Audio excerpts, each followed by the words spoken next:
Mic checks echo, I'm the sound of the brawl. Canvas creaks, flesh slaps, bodies rise and fall. Steel cage dreams, no escape. All pain, blood stains mixed with the sweat and the chain. Adrenaline surging my veins, spit fire.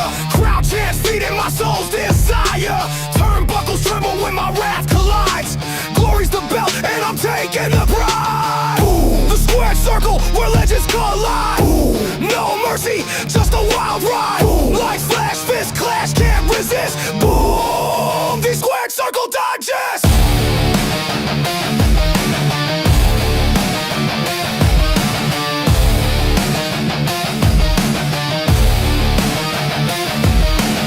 Pyros ignite, shadows dance in the glow. Ringside roar, it's a gladiator show. Chokeholds tighter than the grip of the night. Climbing the ropes to new championship heights. The mental battlefield, no room for doubt. Every move calculated, every scream a shout. The bell tolls louder than a sinner's regret. This is the place where the bold never forget.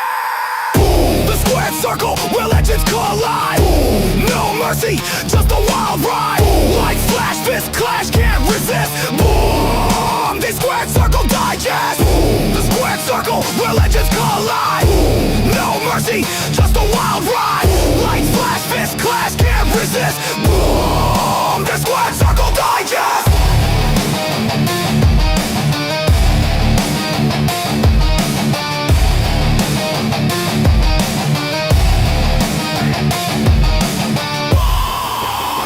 Circle Digest!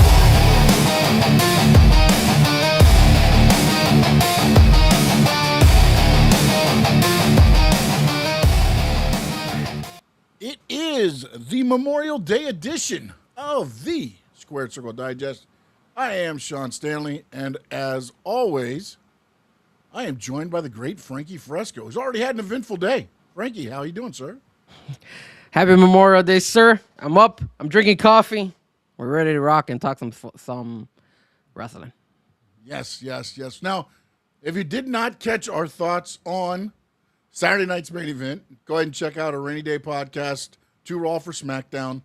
We did do a post show on there. We'll touch a little bit on it here today, but mostly we're going to discuss a little bit of everything that's going on right now currently in the wrestling world. But last night, let's get started, and we will dive into the world of AEW here. Mr. Frankie Fresco, it is Mr. AEW. I'm sorry, I'm behind the scenes working on some stuff here real quick. And unfortunately, because I was working on the wrong stuff, we're going to pull this one up first and just talk SCD now. And now I'll start working on the one that I originally had planned for us for this talk. But last night, it was AEW, Double or Nothing. And, one thing you cannot deny about AEW, Tony Khan, or anything like that, when it comes to pay-per-views, they are usually delivering. And I can tell you right now, last night was no different. If you're a WWE lover and yes, you can complain. Maybe it was a little long. Maybe, whatever. Then there's all these reports that people got stuck outside in the train. They recorded the 7 minutes that it was down. That's why it built up that way, because the train went down for 7 minutes. It wasn't because of the late running of the show. Oh, so I guess technically, yes, it was because of the late running of the show, but it was because the train shut down for 7 minutes. But inside the squared circle, which is what we like to talk about, A++++. I mean, let's just go ahead and say what a difference of a wrestling show from Saturday to Sunday, man. Yeah, but it's two different things again. No, we can sit here and we can say it all the time. No. But it's different. They are all about inside the ring, which is what makes their pay-per-views a lot of the stories what it is have been building up from outside the ring. They've been doing a great job with their storylines. They've been doing and they finally, you know what they did? They finally ended a show where they didn't have to go and surprise us by bringing in a new signee. They actually created a next storyline for for Darby Allin afterwards. So I was like, wow, look at them. Finally, I mean, with all due respect, but yeah, taking something from WWE. Finally, you did something. Like now you have a matchup that could lead up in between Darby Allin and Kevin Knight because of what Kevin Knight did to him. So look, man, you guys know I am not an AEW homer, but come on, bro. Like maybe one or two matches less would be nice. Yeah. But I don't think that's ever going to change with Tony Khan. He loves giving us 10 matches on all these pay-per-views. I think we could have stayed away. We could have had Mina how do you say her name? Mina Shiratawa. The Owen Hart women's battle, match there. I think you could have gotten rid of that one. I think you could have got rid of also the Bandito Swerve. I know Swerve you want to have on the pay-per-view, but that one to me, the Will Ospreay Samoa Joe is a pay-per-view match. Whether it's hell yeah, whether it's a whatever it is, that match had to be there. I also thought the order was a little crazy. You did Samoa Joe and Will Ospreay before you did any of the other ones. I like the fact that they put the fatal 4-way of the women as the co-main event, pretty much. Yeah, I wasn't expecting you got to make the titles the heavyweight titles need to mean something, you know. Yeah, because it wasn't. It was the semi-co because you did the. No, the Stampede was before. Oh, yes, before? Right. Yeah, yes, you're right. You're right. It was a semi-co. You're right. Because it was. But to be honest, I think, man, to be honest, and again, the problem that they had at this show, the New York Athletic Commission would not let them bleed, and would not let them go in the audience due to and that's fine. And I think it was a great show. But I think if they could have done that, I believe that should have been the main event. But here's the thing: I didn't know about that, but Sean, I loved it. I didn't have to. It was good. I didn't have to see blood. They didn't have to go indie on us. They did. Yeah, but I mean, the problem I got is this, and this is the problem I had. The only problem I had with the A+ match of Edge and Christian. Memo saying AEW's trash. So I better say it now before he starts sending it over and over and over. Well, the thing, he didn't even watch it, so he doesn't know what he's missing out. He missed out on. He knows, that whoever says AEW is trash, seeing that show last night, has absolutely no clue about wrestling. Yeah. But go ahead. No, I was gonna say the only problem I had with the whole thing in the Copeland Christian FTR match was they got the what's he called the bat? What's the name of it? I forgot. Spike. Spike. Yes, Spike. Sticks it in his forehead. Yes. Gets him to say, "I quit." There's not even a scratch. Well, yeah, because you can't bleed.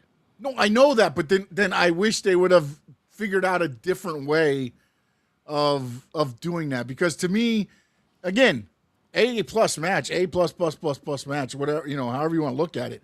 That was the only thing, and especially with that being the ending and making him say, "I quit." Like, I mean, I would have rather you taken a screwdriver and put it in his eye or something to where, or whatever. I honestly thought they were going to do something with Beth when they put the flaming table to where they hold Beth till Edge says, "I quit," or "Sorry, hun, you're going to have to go down with the team," or whatever he said to get out of it. But I thought that was going to happen. It didn't. I thought everything went well.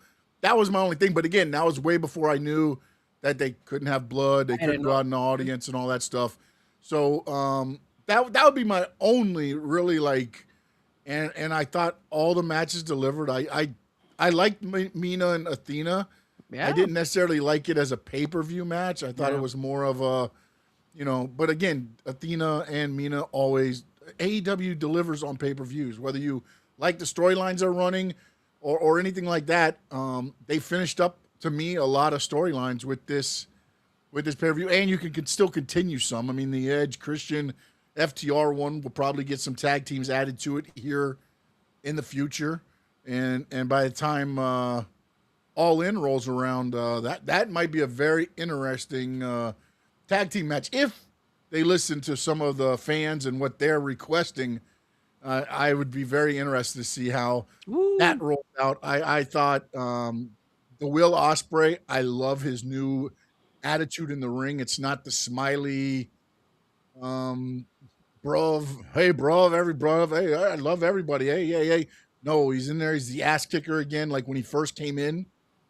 And I love that Will Ospreay. It's business, man. And that's what, look, when you're doing your promos, you want to get out there and you want to do Aussie, oi, whatever. That's your time to be. When you get in the ring, I want to see that Will Ospreay. And what they brought last night, I mean, I just, dude, I don't think, honestly, look, I can sit there and complain about the length of the pay-per-view, but every match was done correctly. Every match to me, I thought was done well. And of course, I never doubt the talent inside the ring. They always deliver, man. What? Check this out. A lot of people in the wrestling world say, "Hey, we always want like those special moments," and we don't get them all the time in WWE. You got it from AEW last night too, because the match between Okada and Takeshita was great, and then all of a sudden you got the return of Kyle Fletcher, who we not had seen in a while because he got hurt, and then a huge turn at the end where he betrays his best best friends, Takeshita, bro. Nobody was expecting that. Kyle Fletcher turning on Takeshita was a little bit of a surprise for a lot of us. The surprise of Kevin Knight. The fact that Kevin Knight, when they had Darby and they were going to roll Darby on the stretcher, and then you see Kevin Knight look at Darby Allin and then frog splash him from the top turnbuckle outside. That was amazing. That was, and you know what? For a minute there, dude, I don't know why, but leading up, this is why I'm saying that their stories are getting better. Leading up to this pay-per-view, I had the feeling that Kevin Knight was gonna turn heel. The only thing is that I thought was that he was gonna turn heel on Mike Bailey, because remember, if you saw that Darby versus Mike Bailey, he came out there, he was talking to Mike Bailey and saying, "Yo, you did a great job," and I thought he was gonna betray him right there, but they did a good job. They surprised us by going. Well, I mean, if you watched any of the programming, you knew the Kevin Knight turn was coming. You just didn't know when. Yeah, and I thought they did it well. They did that well. I thought the main event was a great match storytelling between MJF. The only thing I hate, man, is this damn continuous pinning with the headlock. And I get it; it's the MJF Darby Allin thing from way back and this and that.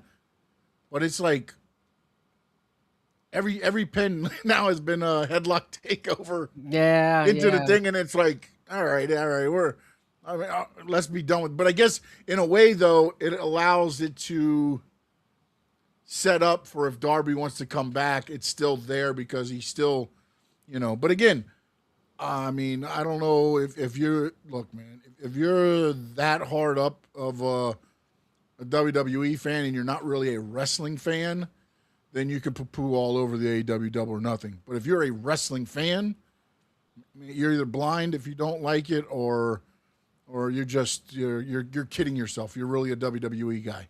Kevin Abreu says, "I wish AEW pay-per-view start early, like 5 or 6." I do wish that they would go. I mean, I don't understand why 8. If that started at 7, you're getting over at 11:15, 11:30. Yeah. And even an hour earlier changes it up, man. It's like, why 8? At least, I mean, even an hour changes a lot there. Yeah, either you cut 2 matches and just run with 8 matches, or I think what Kevin says is a good idea. Start it at 5 or 6 or even 7. And then if you want to do a dark hour, do the dark hour at 6 or 5. And then, it'll end a little earlier. Because me and Sean were talking. And Sean was like, Memo, I know you're doing it to make Frankie mad. Sean was like, man, I forgot how long these are. Yeah, dude. I was like, and also, man, when they're that good, one match after the other, it gets exhausting, man. I mean, kudos to those fans in there because, dude, I think I would have been burned out, man. And they did get a little low at times, but it was because, again, it was the Mina Athena match, which they popped on the parts they needed to pop on. Yeah. But it was a little quiet in between. And the four-way got a little bit, and Moxley at times because, again, the Moxley O'Reilly was a very slow, that's another old school, methodical storytelling match about they kept switching reversals of the the submission holds and just trying to top the other. And again, Kyle O'Reilly 2-0 against Moxley, tapping him out. And then at the end, you see the handshake, the respect that Moxley has for them. I'm still not sure what the whole Death Riders thing is anymore. I'm a little lost on. It is a little on bit. what they are. It's like they're the Atlanta Braves of Major League Baseball. They're the unwritten rule police. If they don't respect you, then they're going to hurt you. If you get their respect, then I guess they leave you alone. I'm not.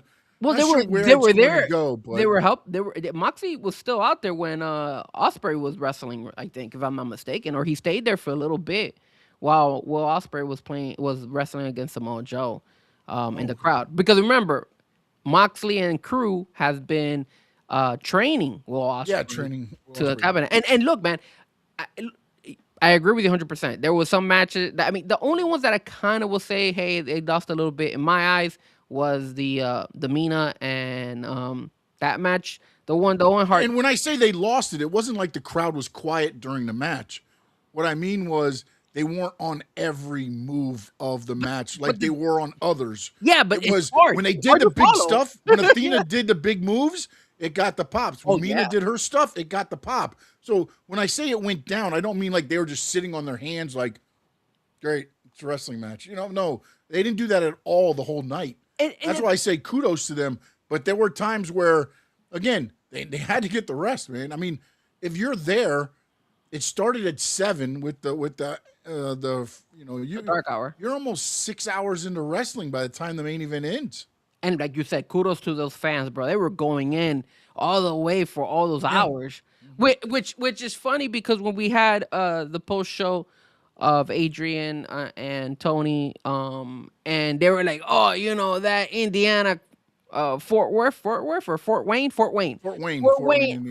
Indiana. Oh my gosh, hello. That's not a crowd. That is not a hell of a crowd. It's a WWE crowd. Again, it's two different big. It's trash crowd. It's a trash crowd. AEW has the crowd that will hijack your show. Because WWE fans do not hijack the show. Sean, don't say that. Those crowds exist when WWE goes out of the United States. That's what happens. That's what you get. No, I get the international crowd, but that is the AEW crowd at a Dynamite.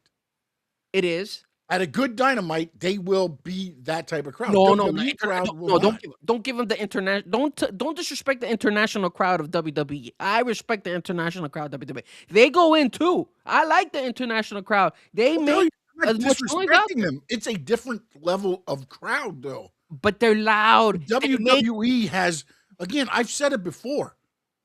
WWE has trained the American crowd on how to attend a WWE show.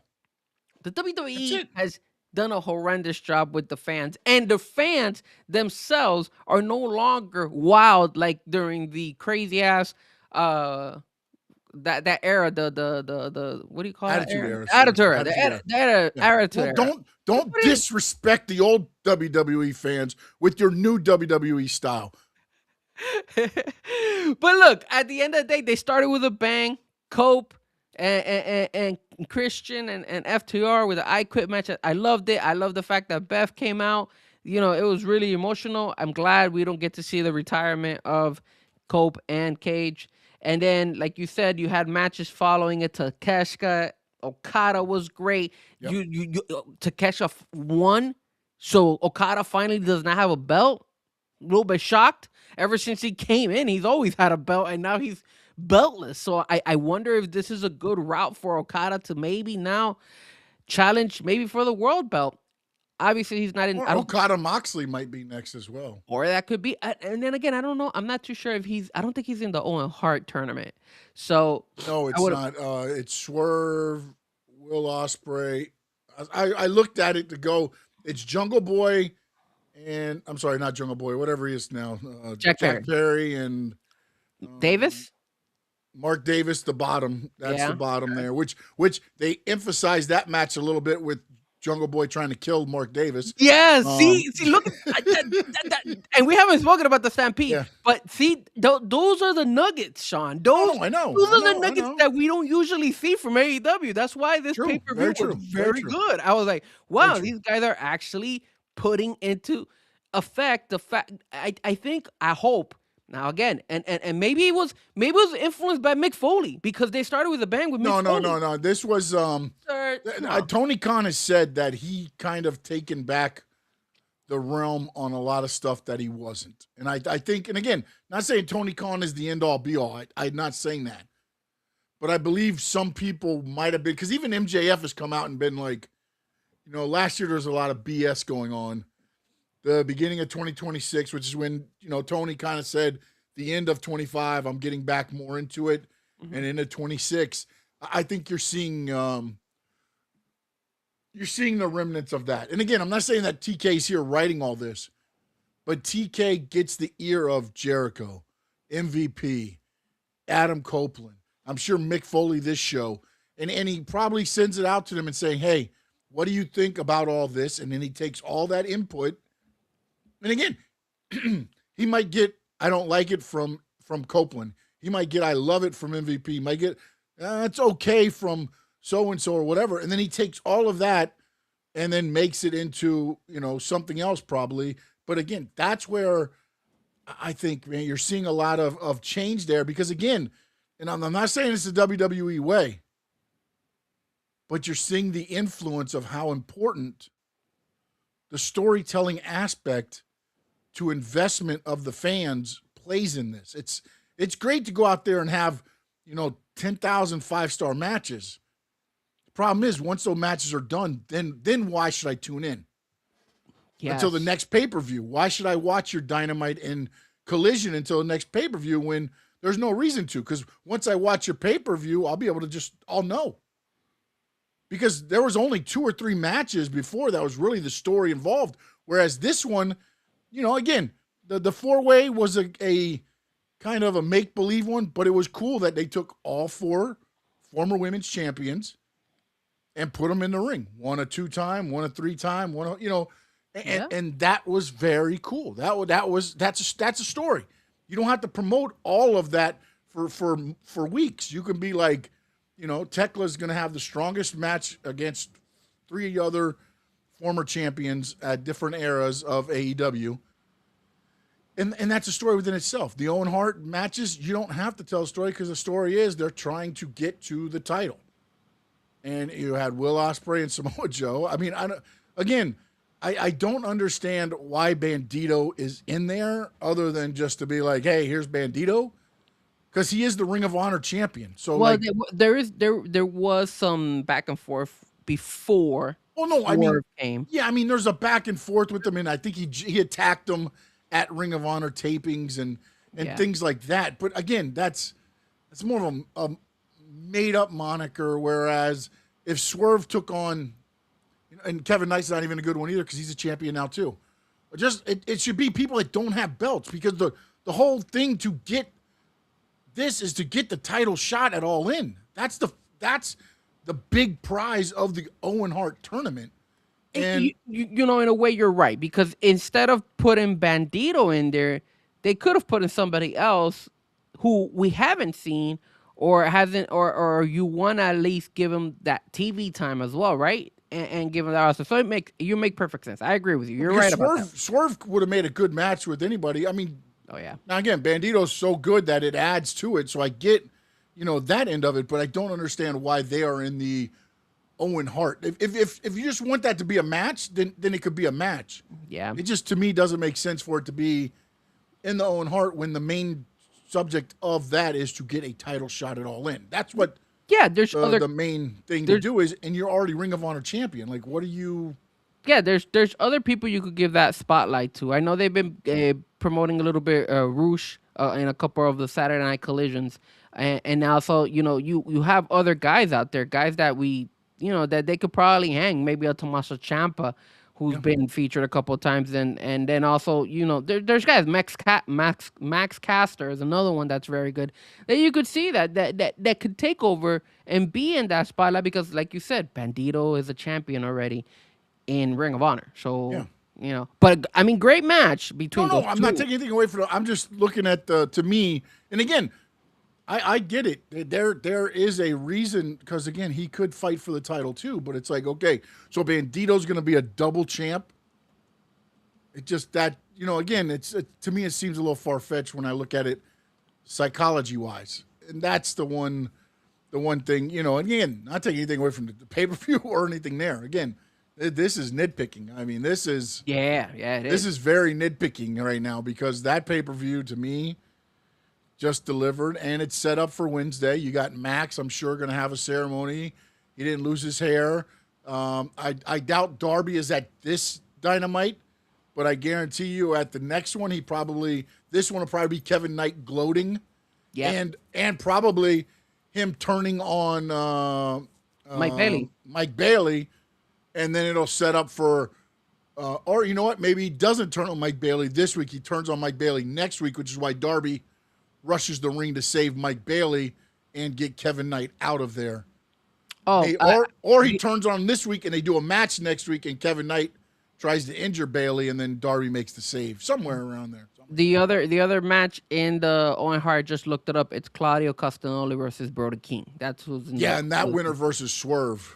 Yeah. So you're right, and like you said, you have something to work with when it comes to some of the fights after this match, like even the FTR, Cage and Cope. There's still something that they could go from there, or if they're gonna bring new people into AEW, you could bring that in there as well.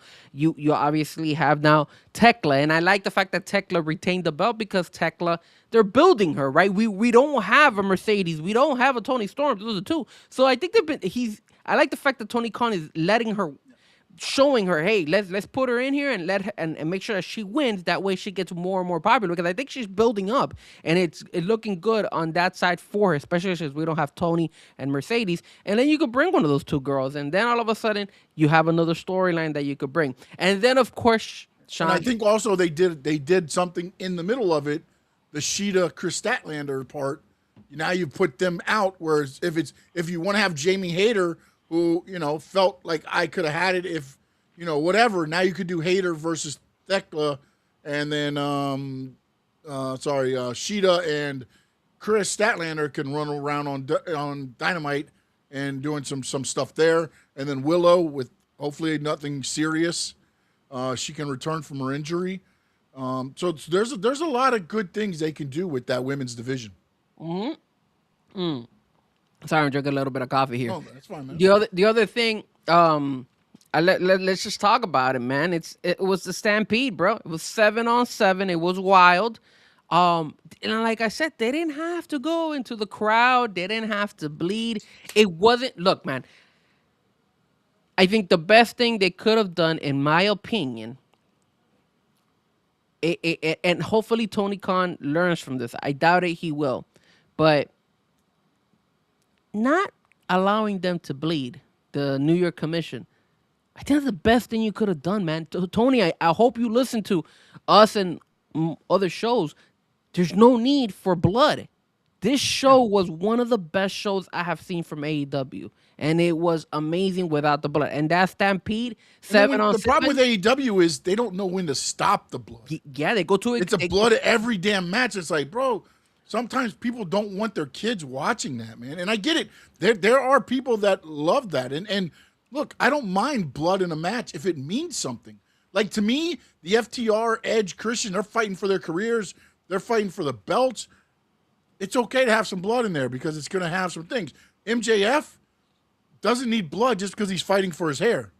That's not enough to go get blood. Now it's enough to do the cheating. Yeah. Which I love that storytelling. But sometimes I feel like they go overboard on blood in matches, and it's like, why? Yep. Like I knew when Darby hit his head on that thing, I was like, oh, Darby's messed up. Yeah. I didn't know that he had, because, like, again, you put this on a table on top of a platform, and he comes down and hits his head on the thing. What do you think? Darby weighs probably 175, 180. Yeah, but Darby, bro, like that's scary, bro. And that was what, like 20 feet up in the air, bro? Yeah. That's it. That's like. And I think what he did was he came down on the base, and it just it just split his head. It cracked his head open. Yeah. You know, and then when he grabbed it, I was like, oh, did it hit his neck or his head? Then when he got up, I could see the red. And I was like, oh, okay. All right. Well, at least it wasn't his neck, because that could have been very. And then he almost did his neck anyways. But yeah, you're right. You're right. I think, and again, the other thing that I liked about this one was they mixed in a little comedy, a little bit of little stupid stuff here and there, just enough to break up the violence. Yeah, man. When Andrade El Idolo is talking to the girls, he's gonna take a picture. All of a sudden, you got Luchasaurus come out. Yeah, that was with great. the wig. It looked like the Gremlins. It looked like Stripes when he had the wig on, and I don't know what it was in Gremlins 1 or 2, but they had the little wig on, and he's like, like that's good stuff, man. So good, man. What Bobby Lashley's laying there, and Leo Rush comes up and starts talking crazy to him, and then he moves and he jumps on the Leo from behind, and then they fight out. You got Sutnam, who was that was Mark Davis, I think, in there. Yes. And hit into the pie or whatever. And then, they had little indie guys there to grab and get thrown in the food and all that. And so I just thought, in the abdominal stretch, and you got guys all the way down the aisle pulling. It was good stuff, man. Jericho and Ricochet with the tennis balls getting shot from the tennis machine. Yeah, and Jericho forgetting to turn the machine off and almost getting hit with one as he goes for the pin. That was amazing. That was so good, bro. What would have happened if Jericho went to make the cover and got hit with the ball right in the head? Like, oh my goodness, man. And they even teased us with like a 4-screen on the screen for us, that way we could keep up with it, with everything. So it was like they mixed it. They made, and then again, there was no blood, there was no craziness. We didn't need any. Well, there was craziness. A guy tried to get hit by a bus. I mean, Mark Davis could have possibly died out there. I don't know when he moved out of the way. What are we talking about here? That's Mark Davis. It's Mark Davis. You thought Jack Perry come out of the bus and he's like, oh, I don't see anything. Let me just walk. And then all of a sudden, you see Mark Davis back in the ring. I'm like, oh, when did this guy come back? That was funny too. I was like, damn. He's like, nothing good can happen outside the ring. Let me get back to the ringside area. Yeah, it was so random. Like, you didn't see anything, and then all of a sudden you see, like, even who was it? I think it was Taz, who went ahead and said, "Oh, look, Mark Davis is back. He died. He's alive." Yeah, he's alive. So he's like, he's alive. Good. So it was just great, man. It was really, really good. If I have to give it a grade, and of course, again, guys, don't think that I am AEW homer, but I'm not gonna give it an A+. I can never give a show A+ because I think it has to be perfect. And there are some hiccups. Like I said, I think sometimes the show is a little bit too long.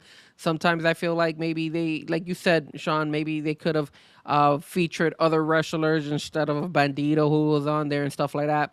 And no offense to Bandito, he could still hang, and that was a great match. Athleticism to the max when Swerve jumped over his shoulders. That was impressive. When he stood on his shoulders and dude. Jesus Christ, that was impressive. I'm gonna give it a solid A. It's a solid A. A-. I'll give it an A- because it just delivered. It was such a relief. It was such a complete different vibe than what I saw on Saturday. It was amazing. When you look at those two shows, and I look, because I remember we were doing the post show, and you told me, and Adrian was like, Frankie, no, it's what you believe, and I treat any show that WWE gives on a weekend as a premium live event. Yeah, no. So you know what? I was happy with AEW, and it wasn't even good as a regular show to me. I mean, that's what I'll even go there. So. Like, that show on Saturday was straight basura. It was. When you look at both of them, it was a show in Fort Wayne, Indiana. Man. And we're not giving you our stars on Saturday Night Main Event. Although, if you want to call Becky, and Becky is a star, but again, she was in a 2-minute match. You had Rhea in a 6-woman tag. But that one made sense, right? Yes, but you're not showcasing your stars, is what I mean. Yeah, but she was there, so that's not a bad match. But again. That's the card you paid to watch, okay? Think about that. That's the card. And it's not like WWE said, "Hey, we're just going to give you two matches on the card." No, they gave you the full card. And if you looked at that card and thought it was going to be, you are a WWE homer. Don't say their name. If you say their name, Adrian and Tony will show up, please. So It yeah, man. wasn't as good a card. I mean, it wasn't, dude. I'll get. Again, I disagree with you about the PLE and all that, but again, even as a show, it wasn't good. So what do you give AEW Double or Nothing? Your grade. Double or Nothing's an A. Easy A. Easy A. I mean, it's probably as close to A plus as I'll give. Yeah, same. Yeah. And I like mean- and I thought they nailed it with no blood. And I didn't know that. It wasn't even intentional, but you're Yeah, absolutely no, right. no, no. I mean, I didn't like the fact that I thought the first match needed blood. I did. Especially if you stick a damn nail in somebody's head. Like, I mean, again, I don't want to see Spike for a while. You can't do that now, man. You can't do. And then next week on Dynamite, he gets hit in the head with Spike and he's busted wide open. Like, no, you gotta put it back a little bit. Let people forget this, because people will forget. Yeah. And then bring it back. I mean, that's the only thing. See, but it's you're very detailed, because I didn't even, that didn't even bother me, to be honest with you. It doesn't bother me. It's just I don't understand why you do it. If you know you can't get blood, why are you putting anything in their forehead? Like why are you digging anything in their forehead? Like, none of this stuff made sense as far as you can't have blood, right? So why even have the barbed wire? I like the barbed wire, though.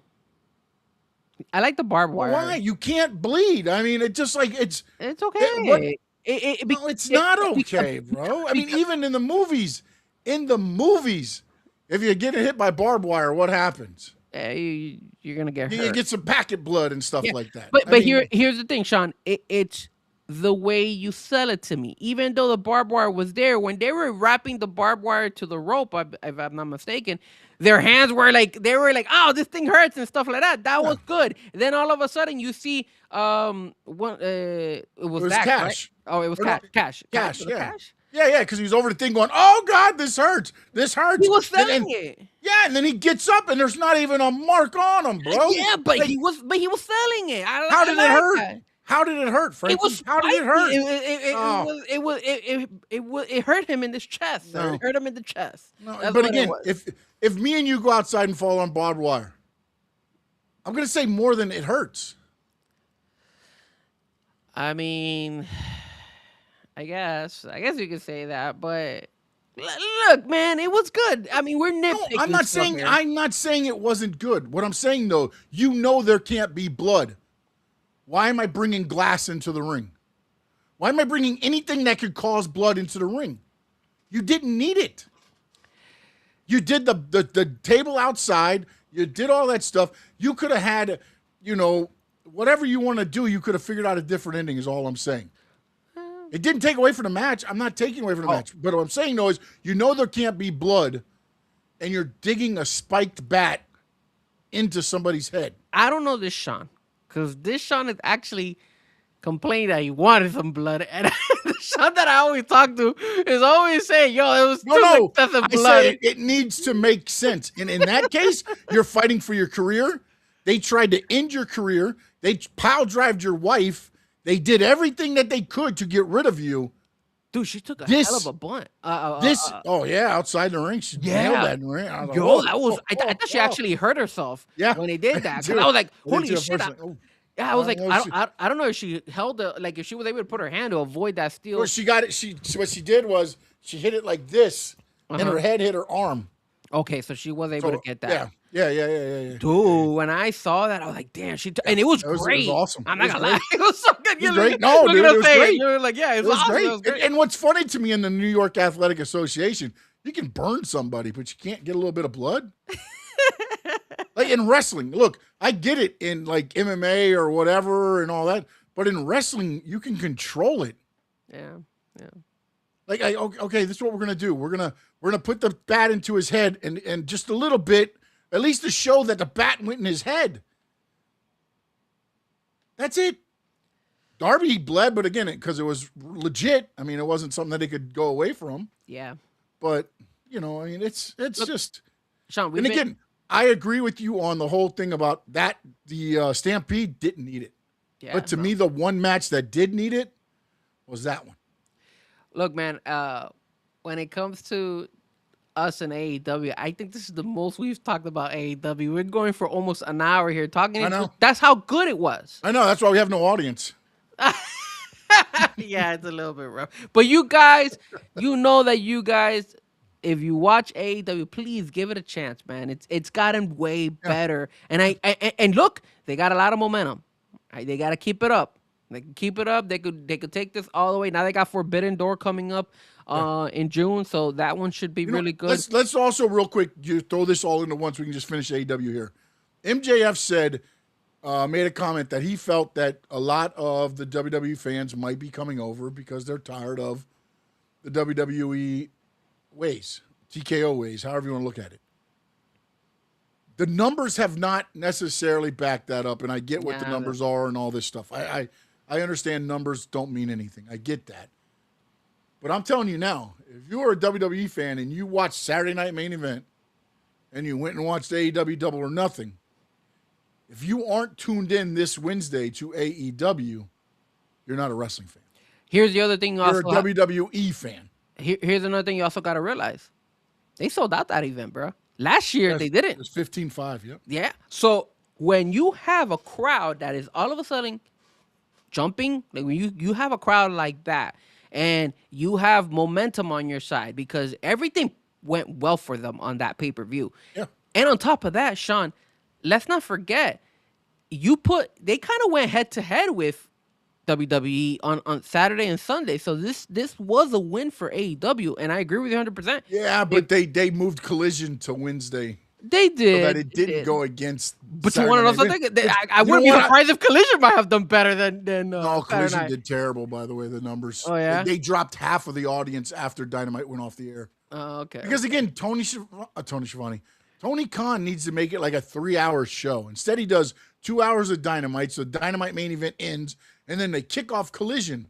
No, Collision on Wednesday was an hour. They didn't go longer than that. No. It was the last hour or whatever they did. Yeah. Because as soon as Dynamite ended, it dropped in half. It was 6:14 for the Dynamite time and 3:40 for the Collision time.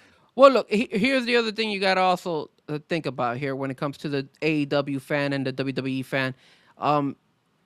Going to these shows is a lot cheaper to go at AEW than going to a WWE. So if you start getting invested in AEW, all of a sudden you're going to be like, hey, maybe I could attend to one of these shows. And when you look at the prices, you're going to be like, this is not expensive because their shows are not expensive. They're reasonable.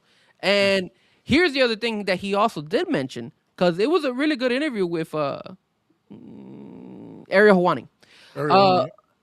He also said that one of the things that he feels that AEW is successful more than WWE is the fact that WWE has characters, while AEW is bringing you more of the action. Not the wrestling. action. Wrestling. Not the wrestling. It was more of like a real, the natural character. So, like for example, and I kind of see what he was getting with this. So remember back in the day when we watched WWE. Remember what we would always say? You would run into Undertaker outside, and he would have his Undertaker type of personality outside of the ring, outside of WWE walls. You would run into it. If you ran into Hulk Hogan, he was the Hulkster no matter where he was, whether he was in WWE show or whether he was in Florida, just in a mall or something. Yeah, but that's old school mentality. The new school mentality is not that way. But that's where MJF was talking about, and MJF is an exception to this because if you look at MJF, he is an asshole everywhere he's going. He is an asshole completely. We don't get that from like a Roman Reigns. We don't get that from a Solo where he's going to be doing his thing outside. And again, that was one of the things that he says that MJF said made difference between the WWE characters versus the AEW characters, that they're keeping their persona, their character in play outside of the ring, outside of the AEW world. They're doing it outside, and that's what's making them stand out. Now, do you agree with that? I don't. I agree to a certain extent because I watched Roderick Strong and Marina Shafir at Ronda Rousey's thing, and Marina Shafir wasn't Marina Shafir I see on AEW TV. Well, he could only speak for himself. No, but again, He does this is where I think he's wrong on this aspect. He makes himself that way. He does. Which is why fans invest in him. Yes. Which is why fans invest in a lot of the WWE characters, because they make them larger than life. Maxwell Jacob Friedman is 6 foot, 200-pound, Jewish kid. But when he's in that ring, he becomes MJF the prick. Mm-hmm. It's like Shawn Michaels. Michael Hickenbottom is him outside the ring. But when that light clicks on and he becomes Shawn Michaels, that's a character people can invest in. And what it is MJF gets it. There's still some people within AEW and WWE as well. I think some of the newer, people that are coming through don't get it either. It's like, you can be different on camera and off camera and it'll work. But when you're on camera, you got to be larger than life. You can't be Sean Stanley 2.0. Yeah. You got to be Sean Stanley 150.0, like Stone Cold Steve Austin. Well, like Darby too, right? Darby, exactly. That's why he's now resonating a little bit more, because you realize, okay, this guy will do anything and put his body on the line, and people start investing in it. I mean, look, I told you this story millions of times. There were two guys I looked at when they brought up AEW the first week, and I said, I will never believe in either one of their characters. And in less than 4 months, I was believing in both of them. And that was Orange Cassidy with his feud with Chris Jericho, and Darby Allin doing his feud with Cody Rhodes.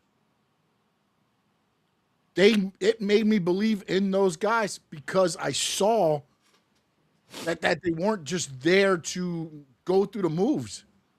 They were there to build, and that's what fans invest in, the character, mm-hmm. which is the person leveled up. And then that's why I think sometimes people have a problem in AEW, because a lot of those guys are really just about putting on 5-star matches, which is 100% great for pay-per-views. Mm-hmm. But it doesn't come across good when you're having to cut promos, and then you're having to wrestle on Wednesday night, and you're trying to invest in that character, and all you see is a guy hit 6,000 different moves, and you're like, okay, great athlete, but I can't invest in the character. Yeah, there's some highlights also on MJF's interview, where here are a couple of the big points that he was talking about in that interview.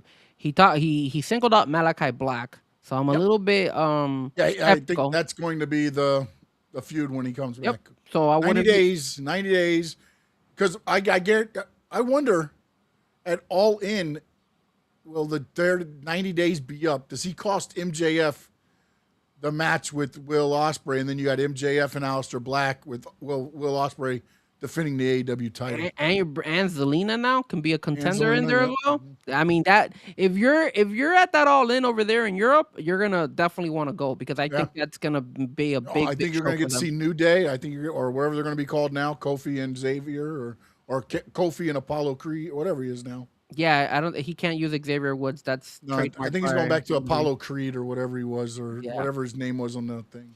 He said Xavier Creed, maybe, whatever it was. He said he said that he said that he's staying loyal to All Elite instead of jumping to WWE, saying he wants to build his own legacy outside of WWE, which is good.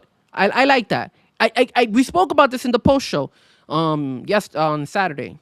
I said all it takes, Sean, is for one person from WWE to be pissed at TKO and say, "Yo, I'm jumping ship," and a really good big star like a Roman Reigns. Will that ever happen? Probably not. No, because they're going to throw money and be like, "Okay, we're all right." And then, here's the thing, though, too, with what you just said, though, MJF is the only one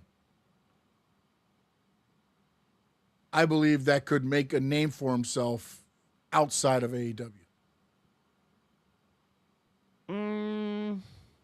Darby's making a good case for himself too, though. What is he doing outside other than the extreme stuff?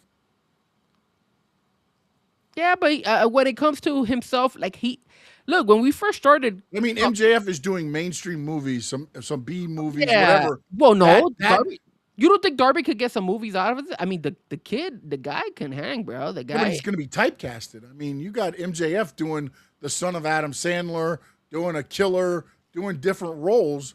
Darby's going to be the stuntman. It would have to be dark movies, in other Yeah, words. But yeah. but he's. I think he could get definitely some. But again, Something that's out the there. part where most people go to WWE for that reason. MJF is the one that doesn't need that machine behind him because he's done it himself. That is true. That is true. He also took shots at Bret Hart, saying that Bret Hart was no Shawn Michaels and that Shawn Michaels was better overall when it comes to charisma, athleticism, and promos. And when you do think about it, that was the difference between Bret Hart. Bret Hart was amazing in the ring, but when it comes to promos and selling stuff and all that stuff, there was no one better than Shawn Michaels in that era. Bret Hart was a technical wrestler. And you know what's funny? Back in the day, Bret Hart would have been AEW. Shawn Michaels would have been WWE. All day. All freaking day. He addressed CM Punk. He said he wasn't surprised Punk is still successful, but still insulted him personally during the interview. He claimed that Nick Khan may have been behind rumors that AEW could lose its TV deal, saying wrestling companies leak stories about each other all the time. What do you think about that? No, I believe it. I believe it. Yeah, You're always going to put out something out there. A little shot at Nick Khan out there. And then also what you It's mentioned. really not a shot because it's going to be, you can't prove Nick Khan. What Nick Khan did was he had his crony intern go and call people and tell them, and they'll never get back to Nick Khan, though. So it'll be like 4 or 5 people away from where you can put it to Nick Khan. But yeah, I'm sure somebody up top did that. Yeah. And then obviously what we just spoke about, saying that some of the fans are becoming frustrated with WWE, and that's why AEW is betting from it. Only time will tell when it comes to that, right? Yeah. Let's see yeah, how. I mean, Let's and catch up the gun. look, AEW's got to keep producing like they're producing right now, or it's all for naught. If they go backwards and go back to what they were 8, 10 months ago, Yeah. it doesn't matter what WWE does. Well, I also feel too. I'm not gonna lie to you. I feel like when you mentioned this a couple weeks ago, the crew, the guys and gals that they have in AEW seem like they're invested on the company. They're not there to just collect a paycheck. They're there to showcase themselves, and I really feel like they're putting in the effort to really stand out and be like, "Hey, man, we're not the third or fourth wrestling company out here. We're the second one, and we want to make a name for ourselves." And I think as long as they do that, the Will Ospreys, the MJFs, all these guys, if they still keep that mentality, sky's the limit for AEW. It could be very good. And I like the fact that there's two. I love having multiple wrestling companies where the wrestlers can, both women and men, can choose where they want to wrestle, and there's more opportunity for everybody to make some money and feed their family. So I'm all for it when it comes to AEW, and I'm really happy for them, bro. I think they did a phenomenal job this past week, and I was very excited, sir. And we both were, right? We were like, even though it was good. It was very good. So, And the other thing too that they've got going for them now is most of the people that are there now want to be there. exactly. They've already gone through the re-signing. They've already gone through a contract. You may have a couple guys jump back and forth or whatever that have been with WWE or whatever. But for the most part, all of the quote-unquote AEW guys and gals that, might have wanted to jump ship, that's gone. That's done. So now the team you have is probably the team that'll go to bat with you. Yeah. Now, since we're already talking about AEW, you have another topic on here, Mick Foley. What do you think about Mick Foley? Do you think this was a good thing for them? And how do you feel that Tony Khan should use Mick Foley? I think the way they did it last night was great. I think having him in there and being seen, the name recognition, I think he brought importance when they did the whole MJF and Darby thing at the end leading into the pay-per-view. I felt like, the words coming from him had some meaning other than, Renee Paquette, or anybody just kind of doing that. The fact that they did what they did with MJF, the interaction, and Darby coming down for the save, and Mick getting up and kind of giving the pep talk.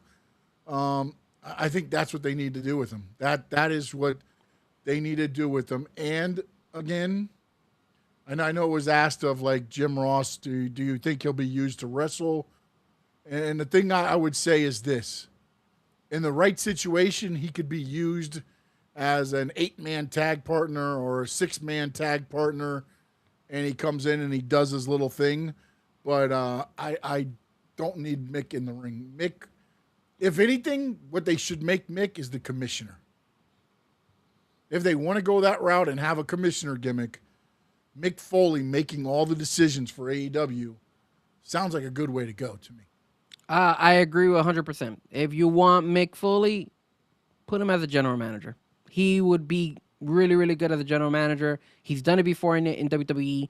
Let him do it in AEW. See how it is.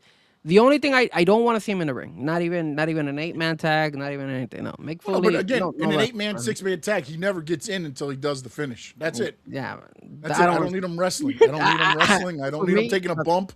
I don't need him. Like even last night when I was like, MJF kicked him in the ball. Really, like you couldn't just pie face Mick Foley and kind of like just disrespect him. You kicked him in the like.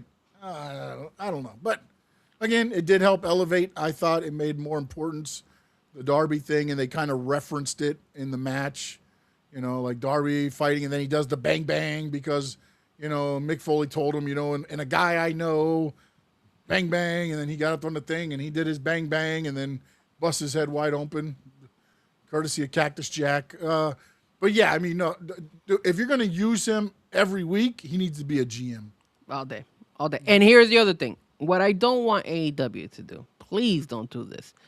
Don't give me a situation where we're riding high with Mick Foley and then all of a sudden he disappears and then he eventually leaves. Because that tends to happen on the AEW side. And it hurts, you know. It's disappointing. Like Regal. Regal was one where I know he wanted to leave and go to NXT and all that stuff, but yeah, to be with this kid, the kid that he likes, not his other kid. but again, like, you know, we got Regal for a minute and then he just left, and I don't want that to happen with me. I think what happens is this, and you've seen it on, and I think it's Jim Ross was the one that, and I think it was in this article that I sent to you, or I put on the rundown. Mm-hmm. He says if you look at the way they're handled. Bryan Danielson is usually on the West Coast cards. Taz is on the East Coast cards. And Jim Ross comes in just for the pay-per-views. Like, they only use them guys like that. Like, again, if you use Foley in that way and make him... I know that they already said he's always going to be on the buy-in show and all that, but I think you got to make him more than that, man. Yeah, same. Like, if you just bring him in, you know, 4 times or 5 times a year, like... Yeah. Oh, man, I need more Foley in my life. I need to hear him say his stupid, silly stuff and whatever, and then, you know, and let him be a GM, commissioner, whatever you want it to be, but an authority of power. I agree. I really do feel that should be the route that they should go with him. And let's see, maybe Tony Khan will allow him to say and listen to him and be like, okay, let's try it. There's no harm. If it doesn't work, you just... you know, get rid of it eventually. So yeah. I think at the end of the day, it's a great opportunity. Let's see where they go with this, man. And he mentioned, he said that he came back because he fell in love with wrestling because of AEW. So kind of a nice little shot at WWE. It was, but did you see what people have been putting on the internet now, though? No, what have they been? Because remember the reason he said he couldn't be with WWE anymore? Yeah, the whole situation with Trump. With Trump. You know who's a big donor for Trump? Tony Khan? Shad Khan. Well, it's not Tony Khan, though. Oh, yeah, I guess you could separate it that way. Yeah. So, you know, it's just funny. It's like, I get it. But again, the wrestling inside the ring could make people, I mean, again, however you want to do it. But, you know, you got to watch how you label things when you leave things because you don't know where you're going to end up. That is true. I mean, he dropped The Rock's name out there, and they booed the crap out of him when he dropped The Rock's name out there. Yep. So, You You can't bring WWE into this. Nah, and you don't need to. Especially in those crowds. Like Yeah. those guys are the sickos. Those are your AEW sickos that went there. And again, the last New York crowd booed a lot of the stuff AEW is doing. This crowd was 100% behind it. So that should tell you there's been a shift. Yeah. A little bit of a shift, at least for the people going to the show now, because people used to buy tickets to go to the show to shit on it, basically. Yeah. Now they're there, and it seems like the AEW, the beginning tenure. It feels like. And check this out. Did you see how AEW would show like 20,000 times the widescreen showing the whole the whole crowd because they sold out. So it's like, oh, let's show them those widescreen shots from like left to right. I was like, wide shot. I was like, wide shot of Ospreay in the ring, wider. Yeah, they even had dude. That's again. I think we had I had this when I went with Adrian and Tony. I said the production in WWE is always better. But if you look at it, they had a They had a 4K. They had a 4K camera on the guys walking in too. Yes, that was because it was it wasn't terrible, but it was like when you went from the 4K coming down and they went to the regular cameras afterwards. It's like you did notice. Oh, you could tell the difference. You could tell the difference. Still, I like it. I like it's different. They're trying it. It's adding value to the stuff. And if you look. And you saw that when you look at the screen, right? You saw the screen. Now you see WWE is being cheap, so they're not going with high end, pretty out lavished stage setups. They're just doing the screen. AEW now is also AEW has always had the screens there, but they had like 3 different. But they also had the what was it, like a paint? I guess that those are the things that when people are painting. So that's how Darby. Well, no, anytime there's construction in New York, they're set up along the things you can walk under them, so nothing falls on you. The scaffolding. Yeah. There you go. So so they use that as well, and that's how Darby was able to climb up to the top and everything. So again, if AEW is smart, if Tony Khan is smart, use that to your advantage. WWE is slacking on that. Now you start picking it up and start making. How good would be if AEW makes a badass stage, like when we used to get from WWE back in the day? When you're like, damn. Yeah, the problem is you got to be able to logistically move that stuff, and that's the problem.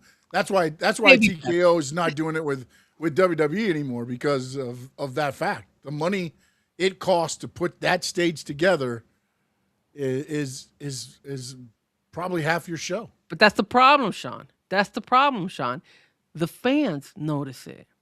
We notice it, man. Yeah, but TKO is worried about the bottom line for their shareholders. They don't care about WWE fans. They don't care about UFC fans. They don't care about PBR fans. They care about TKO stockholders and getting them their money. That's it. Yeah. That's where AEW can take advantage of things like that, which is what, WCW did that in a way because nobody really put together that WCW was Time Warner. Everybody was like, oh, WCW's Ted Turner. And Ted Turner's Time Warner. And back then, stocks didn't really do what they do today. So I don't know that it's ever going to change for WWE going forward. It's all about the bottom dollar.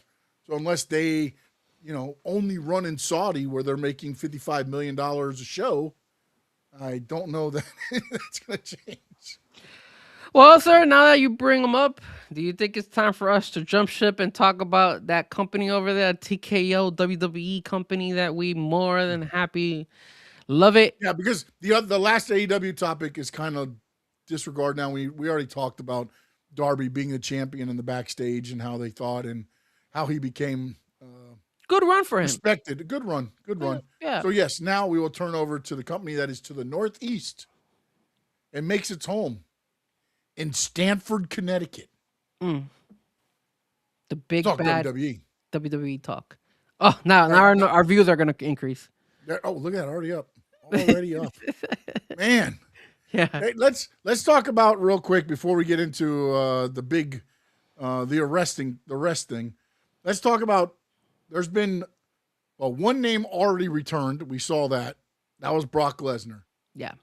And now there's been 2 or 3 names, please, that have been don't bring back Baron Corbin, please. been enlisted now and talked about being returned. Baron Corbin being one, and Kaz and Enzo. Enzo and Kaz. Those are not that bad. Enzo has been he was spotted at the training facility. That means nothing, by the way, people, because they always bring in anybody who's on good ground with WWE will go in and do a special guest coaching. That could have been all it was, or it could have been, all right, let's see what he's still got and everything there. A lot of people are saying the Baron Corbin position is going to be the monster that Danhausen is resurrecting, is going to end up being Baron Corbin. I thought he was resurrecting the gingerbread man, bro. No. I think Baron Corbin is going to be the resurrection. And then, of course, the Beast, Brock Lesnar, returned this week. Frankie, your thoughts on that? The other two are just passing, again, we'll see what happens. Corbin has said no. MLW said he's done with them. But however you want to take it with a grain of salt. Neither of them will talk about it right now. Cass, Big Bill is still with AEW, so that's definitely not happening until he's done with his contract. Yeah. So Brock Lesnar did return. Your thoughts on that, Frankie Fresco? Well, look, the situation with Brock Lesnar is interesting because there's rumors out there that says that he really did retire. Like, that was a very honest and truthful retirement. But he was playing his cards, sir. He said, they're saying that supposedly he did not want to get beaten by Gunther, and he's going to go out his way unless there's one way or another. If you want me to lose to Gunther eventually, then there's one thing you got to do, and that is money talks. Money talks. That's what it is. So money. The same way TKO loves money, Brock Lesnar loves money. And I think what has happened here is that he knew that by him retiring, very honest, very authentic, very, truthful, he was playing his cards. He was like, yo, this is either going to be my last show and you're not going to get Brock Lesnar anymore. Or number two, they're going to call me back. And I'm going to have the leverage. And I'm going to freaking ask for money. And if the money is right, I'll come back. And I think that's what happened. I think that's the reason why we're seeing Brock Lesnar. Now, do I like the fact that they brought him against Femi? You have to. Just nobody for Femi. They did such a bad job bringing him up and just doing the stupid open challenge crap. The whole thing was supposed to be Femi and Lesnar from WrestleMania. But when Lesnar retired, it threw everything off. No, and here's the thing, and that's a good leverage from Brock Lesnar, because you can't force somebody to fulfill their contract if they're retired. That's why. That's all he did.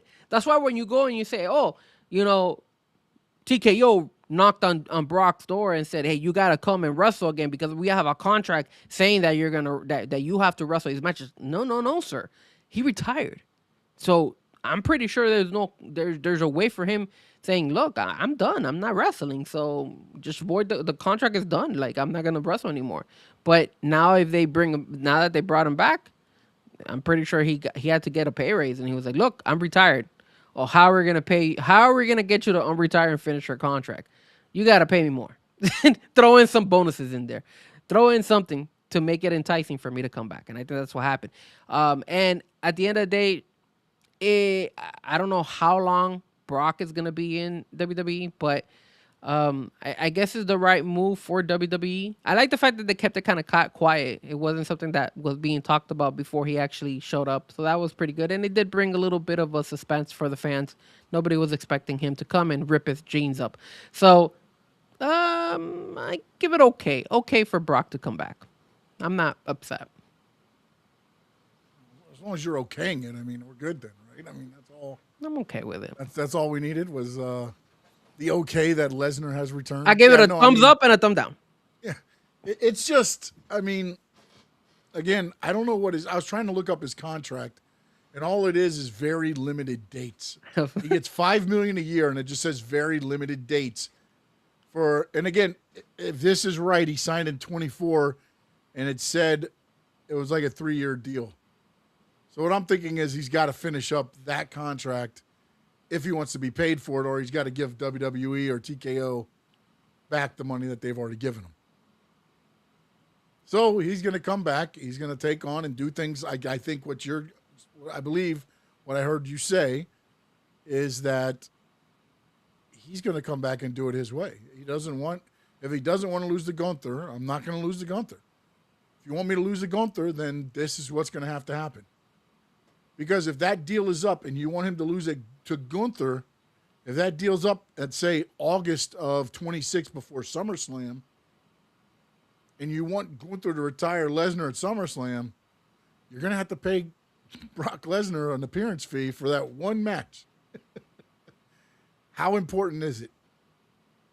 And that's where it's going to be very interesting. Yeah, no. I mean, he left his boots and gloves in the ring, but that in wrestling, I mean, it's supposed to mean something, but usually it does not. Mean a lot these days because people do all these retirement angles and different things there. I think it was, as you said, an emotional decision at the time for Lesnar. He was like, okay, you guys going to force my hand? And here you go. Force it. And this is what I'm going to do back to you. And now we're in the situation we're in now. And ultimately, it's going to be interesting to see where his contract ends and what he's doing maybe to get to that finish line, or WWE TKO is willing to do to have that end. Because to me, in a way, if Gunther is not the one to retire Lesnar, everything else has been for naught.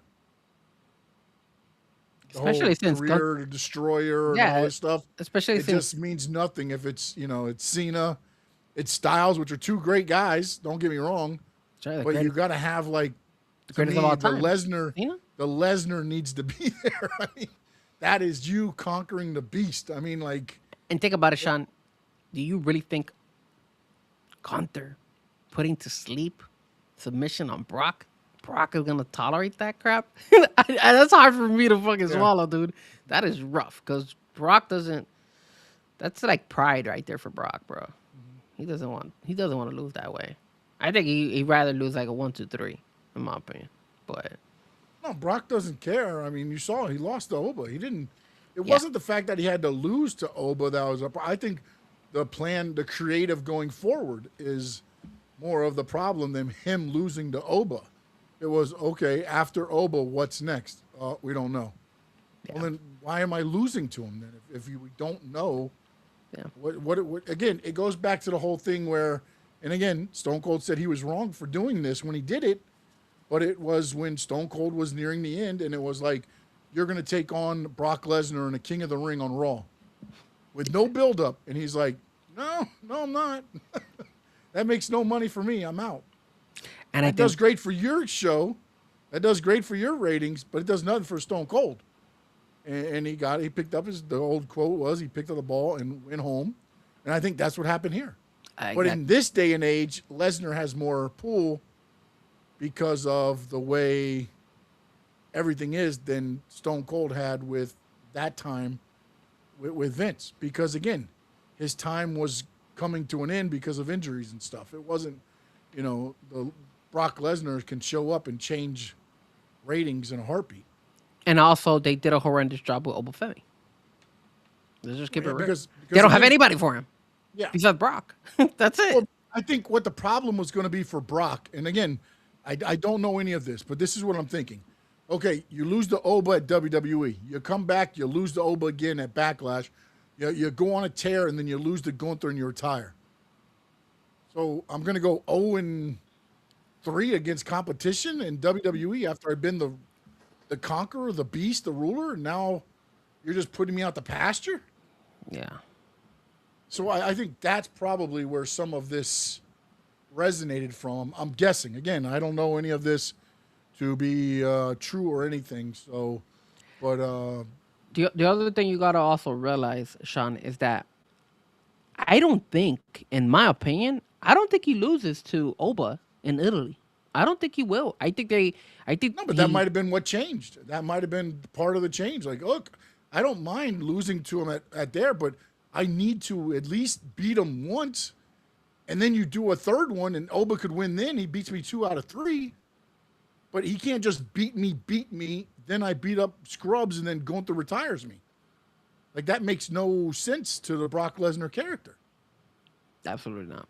So if he goes and then he beats Oba this time, and then they do a third match to end it, and Oba beats him there. Yeah.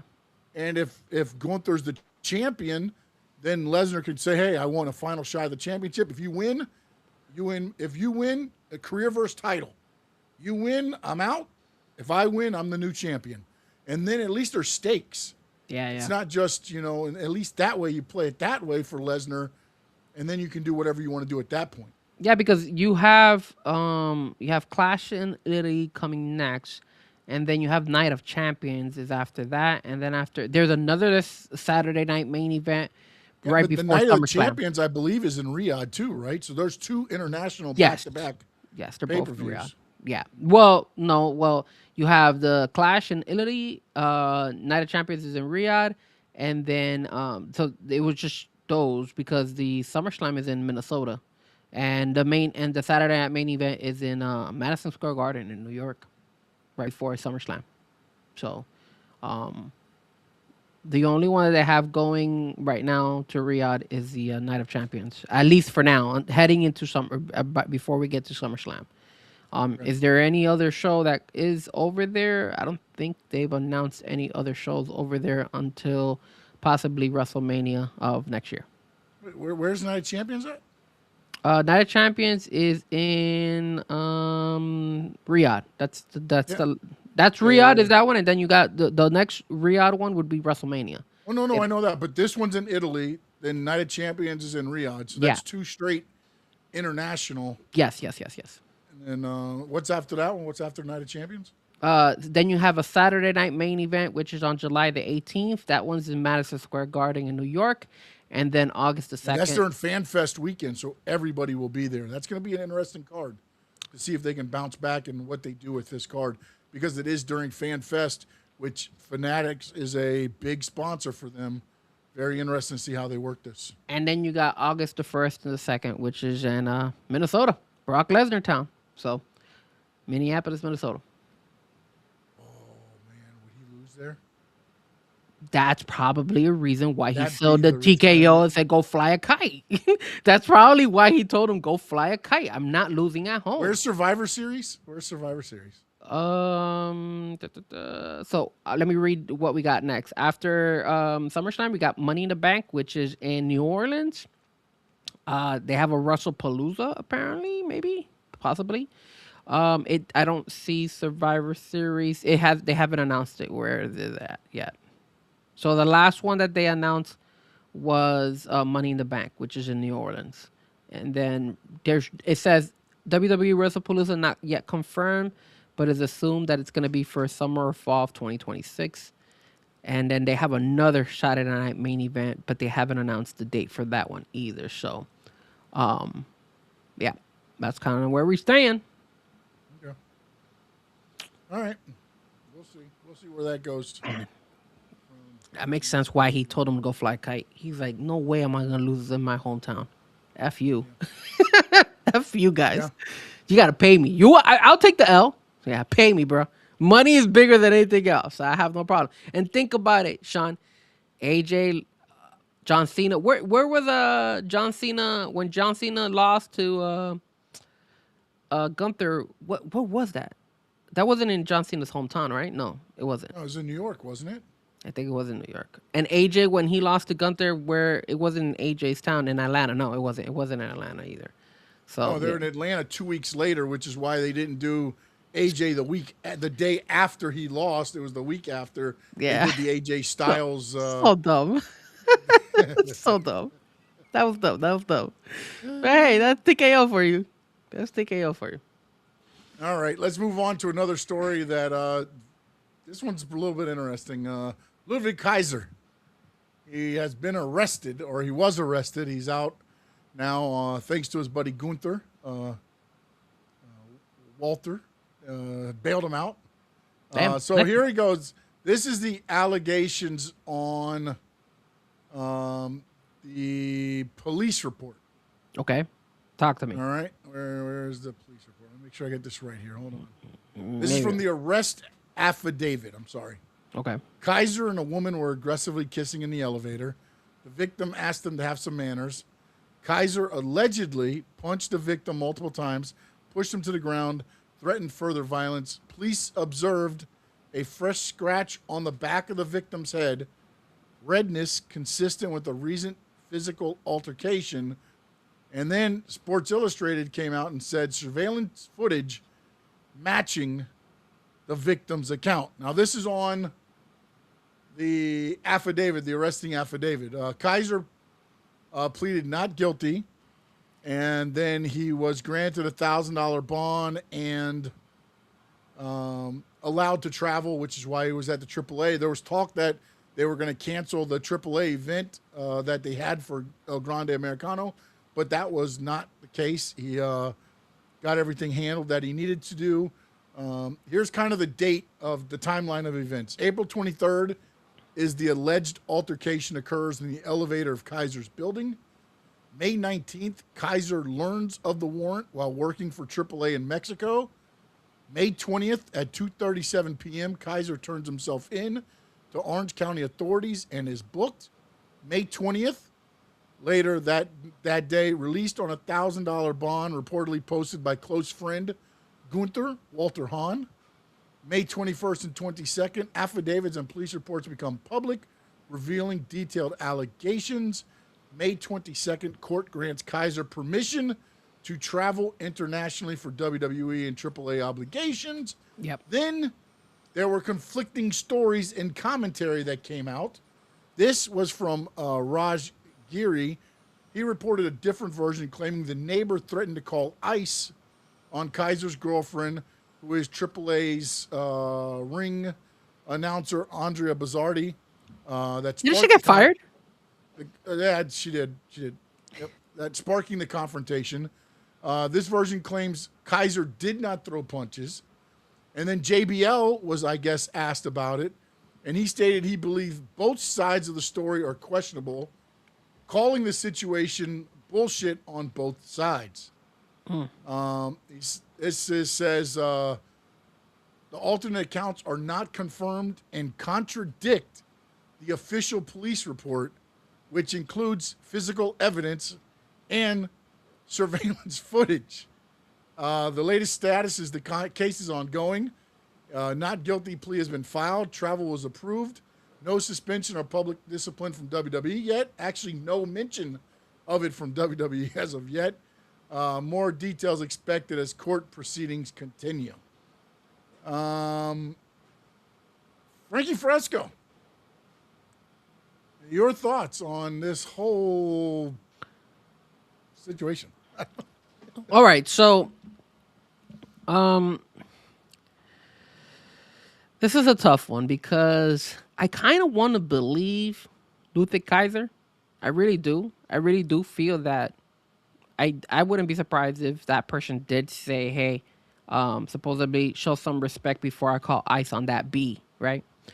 And if that did happen, and again, the footage won't hear the sound, right? I don't think you hear the sound. I don't know. Yeah, they didn't say. They just say they could see the action. Yeah. They didn't really say they could hear what was going on. So. Yeah. So if the guy did say that, I put myself in his situation. If I have my girl and some guy says that, I'm going to go after him and probably punch the crap out of him. God forbid it was my mom in that elevator. Obviously, I'm not making out with her or anything like that. But if I'm there and talking in Spanish, let's just say, or something like that, and somebody says that to me or my mom, oh, we're going to scrap. Because at the end of the day, man, that's disrespectful. And I'm Hispanic. I'm Latino. So I value where I came from, you know? So I find that disrespectful. And if that is true, again, there's no reports confirming that is exactly what happened. So, but if that really did happen, then I support Luther Kaiser 100% on kicking that guy's ass. That's just me. Now, if that isn't the version, it was the other version where, you know, he was just making out with his girl and it was a little bit too much. I mean, at the end of the day, Sean, like, dude, like, whoever he beat up or whoever that guy was who was there, that guy's an a-hole because like who gives a damn? Mind your own business. I don't care. They're not having sex in the damn place. Like who cares? Like I did I ever tell you the story of what happened to me in the Florida Keys? Did I ever tell you this story? Is that the story where they were making out and they rolled right over you on the beach? No. No, No. And you know, Do you said, do you want to hear let the me hear it. PG Let the me hear it. PG third the Let me PG hear the version of it? PG. Let me hear the PG version of Okay. you and the keys in your speedo. Yes. Oh, Jesus Christ. No Speedos. Frankie Fresco never wears Speedos. All right. It's Fantasy Fest. If you guys don't know what Fantasy Fest is in the Keys, in Key West, it's a lot of people go out there butt booty naked and paint their bodies. So you get a lot of crazy people. It's a lot of people from different ages. You get young people and you get older people. It has diminished a little bit. It's mostly now the older folks doing it. But that was big back in the day, and I think it still is. I think if I'm not mistaken, it's during October.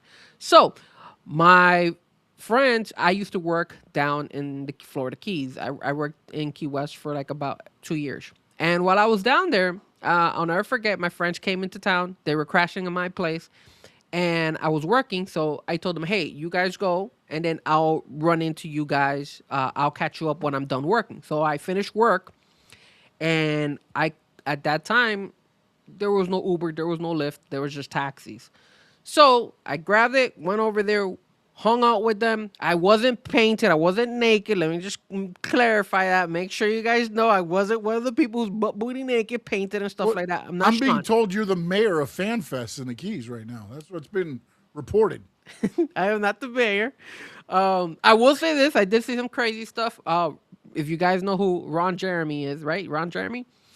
I'll never forget. I went to the bathroom, and there was a line, women, going into the bathroom, and and I was like, man, usually there is always a line for women, but it seems kind of long. Like, what's going on here? And as I'm going to the male, because here's the women, and on the across from it is the guys, and I look inside, because a girl was coming out. Ron Jeremy was in the women's bathroom, and he was banging each one of them before they went and took a piss. So that's how crazy it was back in the day, over there in the Keys. Anyways, I diverted. I go. That wasn't the crazy part of the story. No, that was it. So all of a sudden, I'm like, look, man, I'm tired. I told my friends, I was like, look, I'm falling asleep because obviously I had worked and I had drank with them, and it was the young Frankie, the Frankie that still parties. I'm not Memo. I don't party like Memo, because Memo is a hardcore party. He was asking me to go out last night and all this. I was like, Memo, bro, I got a DJ this morning. Anyways, I'm diverting again. I call the taxi. I get into the taxi. The taxi guy goes to me. He's like, look, man, I have to pick up more people. Because over there, I guess he wanted to do more than one. I was like, yeah, it's fine, whatever. You got to make your money, right? So he had one person in the front, a passenger seat. He had me in the back. He goes and he picks up a couple, Sean.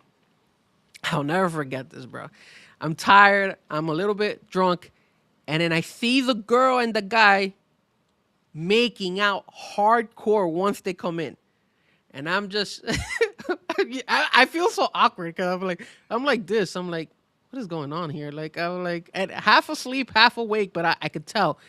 And then all of a sudden, I see his hand go somewhere down south, and I start hearing the girl moan. And this is happening literally right next to me. And again, I mean, look, I get some bizarre things. I mean, I got shitted on a couple of months ago at the beginning of the year in an air flight. So you remember my flight, right? You remember that? Yeah, you've had some shitty days, bro. So it just continues. Like, it's all my life, I've always run into some really, really bad situations or some awkward situations. And and the guy in the front passenger, he's passed the hell out.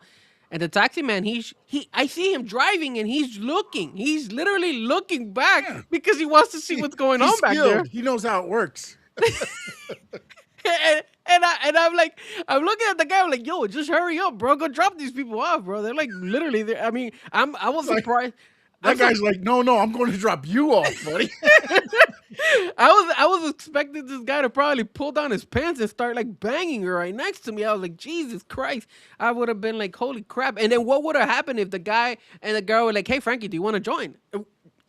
I'm half drunk, half awake. I don't know. And at that time, I was a crazy Frankie. So I don't know. So Look, I didn't mind their business. I didn't bother them. I let them do their thing. I just looked to the side. So that's why I said if that guy really did see Luther Kaiser going ahead and doing that to Andrea, then just mind your business. I mean, they weren't harming me or anything. I left them alone. I was like, okay, it was awkward, but I left them alone. It's not my business unless it some way somehow would have affected me. I will say this: I did get. Did you give him some tips? Like, hey, buddy, you're not hitting the right spot. The girl. Come on louder if you do this. No, because the girl was he was hitting the right spot. That girl was making loud noises. She was moaning all day. And the crazy thing is that then look man. Again, everybody's different. The girl even decided to put her leg on my knee. Like she's like, oh, she actually asked though. She was like, hey, and I was like, yeah. And she's like, you don't mind if I put my leg up here for a second? And I was like, no, I mean, enjoy. That was your invite. That was the invite, Frankie. I'm not gonna go and do a 3-way between her, and their guy. No, I don't cross swords. I don't cross swords, sir. I'm They just must have letting you know. the I don't mayor. cross swords. Fanfest. That was something. Like, we got royalty in this taxi. That was some intense night. I can tell you that much. And of course, that's what happened. So yeah, man. So if that really did happen, like that guy's an asshole because like just let him be. Like, but you, Sean, what do you think? Was that the appropriate thing? Version 1 or version 2 for Luthic? I mean, here's the problem, man. And this is where I go back to them. I mean, look, if I can easily sit here and say, unfortunately, the situation Ludwig's in as a celebrity, as a WWE star, you got to bite the bullet, man. But personally, I would have swung on him too. But the problem is you get guys doing this to instigate because they know or they think you're this big star and this is an easy payday because now I'm going to sue you too and you're going to settle. So whatever I sue you for, I'm going to get something. So it turns into more of a calculated risk by, I believe, the gentleman that if I ruffle his feathers enough and he swings on me, at least I get a lawsuit out of it, and then he'll want to settle because he's not going to want to drag through the mud. And you know, and again, that's a problem where you almost have to, unfortunately, in this day and time, you have to turn the other cheek, man. Would I want to? Hell no. Hell no. And again, I don't know what was said, but unfortunately, you're gonna have to look like a chump. Yeah, it sucks. It sucks that. And that's the you know, again, think about this. Think about it being like, and again, I'm using this one because I know they make a lot of money. It's Cody and Brandy in there. And something said about Brandy. Cody hauls off and nails him. What do you think is the situation? You know what I'm saying? Like unfortunately, you have to think about that before your ego and your machismo kicks in because you have a lot to lose. You have a lot to lose. Ludwig Kaiser, look, I get it. He's not great, but dude, he's got the world by the balls in Mexico right now. And now you're about to lose all of that because you punched a guy for saying he's going to call ice. Like, it sucks. Trust me, I get it. It sucks. But you know, you've got to somehow know what this really is. This is some jackass betting on that he's going to get you to punch him so he can get some money out of the deal. That's it. I mean, why else say anything? As you said, what were they? I mean, unless they were rolling across him in the elevator and whatever else. I mean, the girl next to me put her leg on my knee. So yeah, like, I mean, and I still didn't say anything. They're making out loudly. They're doing whatever. Bro, they're in their building. Yeah. Like, I mean, you know, Enjoy again, it. to me, the only reason you do it is because you're like, oh, I hope I get a rise and I can get some kind of money out of it. That, to me, is the only reason you do I agree. Yeah, you're right about that. And unfortunately, Kaiser took the bait. Question here. Does he lose? And does he get fired? I don't think he I don't think he gets the And again, the way it is labeled, it's minor battery. So if anything, it's going to be a fine or whatever. I don't think there's no winning for him either way, because even if he's found not guilty there, if he swung a punch and hit the guy, which the affidavit and apparently the footage shows, he could still sue him for bodily harm or whatever. And then you're gonna settle that out for whatever, 10, 20,000. So either way, he's gonna end up losing something. I don't think he loses his job, but I do think they're going to have to look at, like, bro, we got all our eggs in your basket in Mexico. You cannot do this again. Because think about this. If that guy fell and hit his head and went to the hospital or whatever, and it's more than minor battery, he's not there for the mask versus mask match, which they've been working on for 6 months. Damn, that would be bad. Because you decided to swing on this guy because he said he was going to call ice. Ciampa is tough, man. It is, but he didn't put his hands on you. If he would have grabbed you and said, I'm going to call ice on your girl, at least then you could be like, he put his hands on me first. I defended myself. And again, I'm just going off, to me, the police report has to be pretty accurate to what they saw. I mean, they're not just going to sit there and say Kaiser swung if Kaiser never swung. It's on a police report. It's not coming from, Joe Schmo. The police saw the video footage, so they saw Kaiser swing. It said multiple times. So, I mean, there was something there. And again, is this guy going to come into court and be like, yes, I said I was going to call ice? He could say that, because ultimately, just because I tell you I'm going to call ice doesn't mean I should get beat up.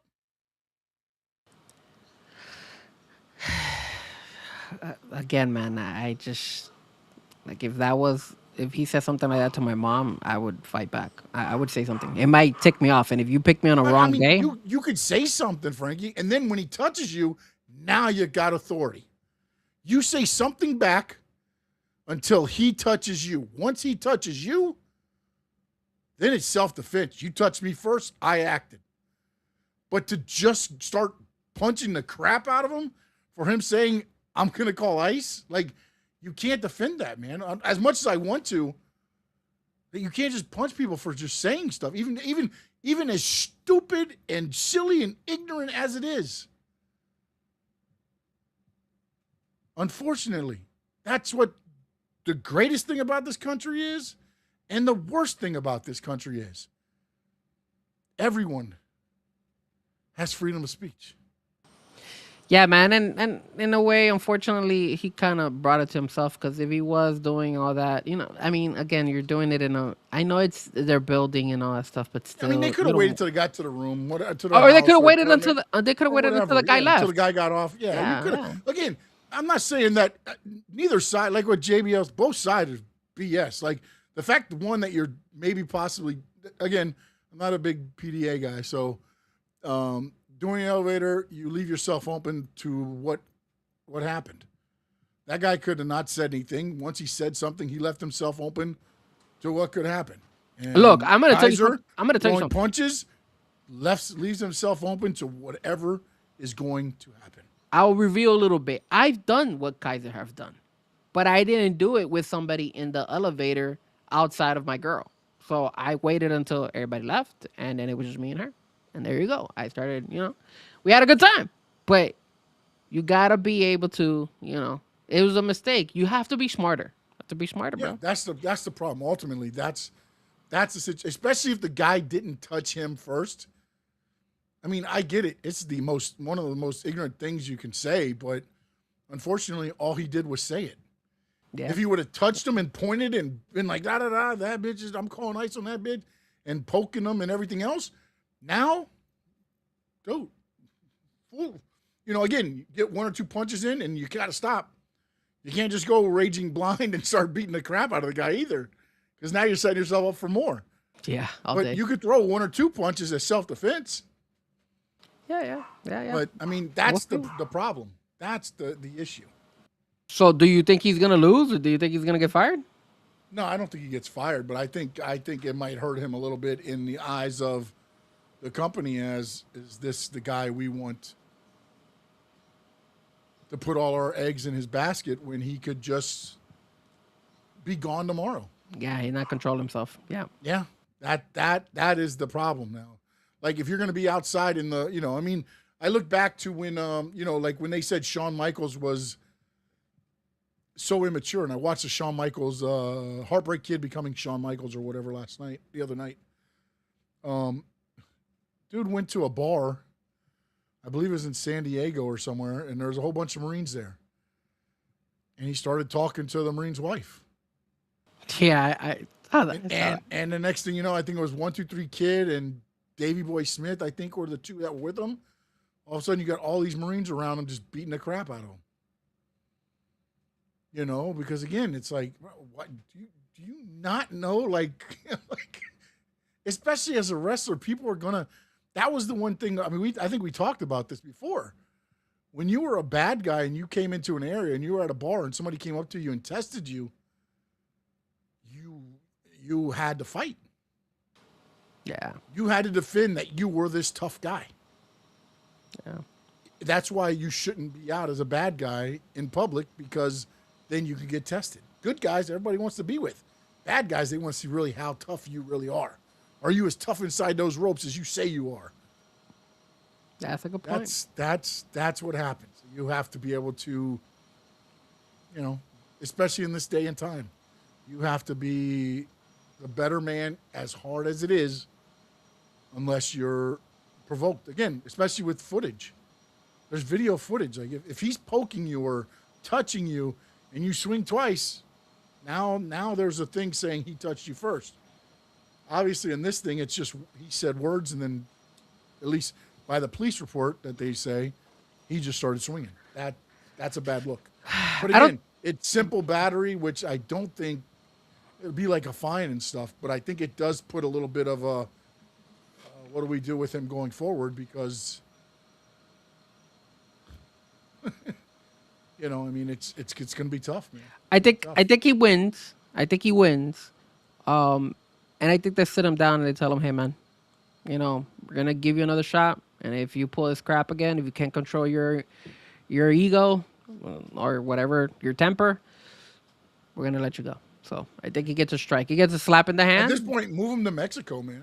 Get him a freaking villa down there, and dude, he's like the king of Mexico right now with that gimmick. I mean, all day. All right, we got that's it. No, we got the Danhausen topic. Oh, that's right. I forgot about Danhausen. Jeez, I looked through everything real quick and I missed it. Yeah, so Danhausen now, he's got a agency that's repping him for outside jobs to WWE. So my thought was just because I know we talked about it before. What do you think, man, with this Danhausen thing? And then I know MJF was asked about him. On the, I believe it was Ariel Elwani, and he said he couldn't be happier. He said he knew he could do this, and again, once he got a machine behind him, it adds to what he can do. And, that's the interesting thing. So, your thoughts on that, Danhausen, and maybe outside of WWE? We've seen him on ESPN now, quite a few times, especially with Stephen A. and the Knicks stuff now.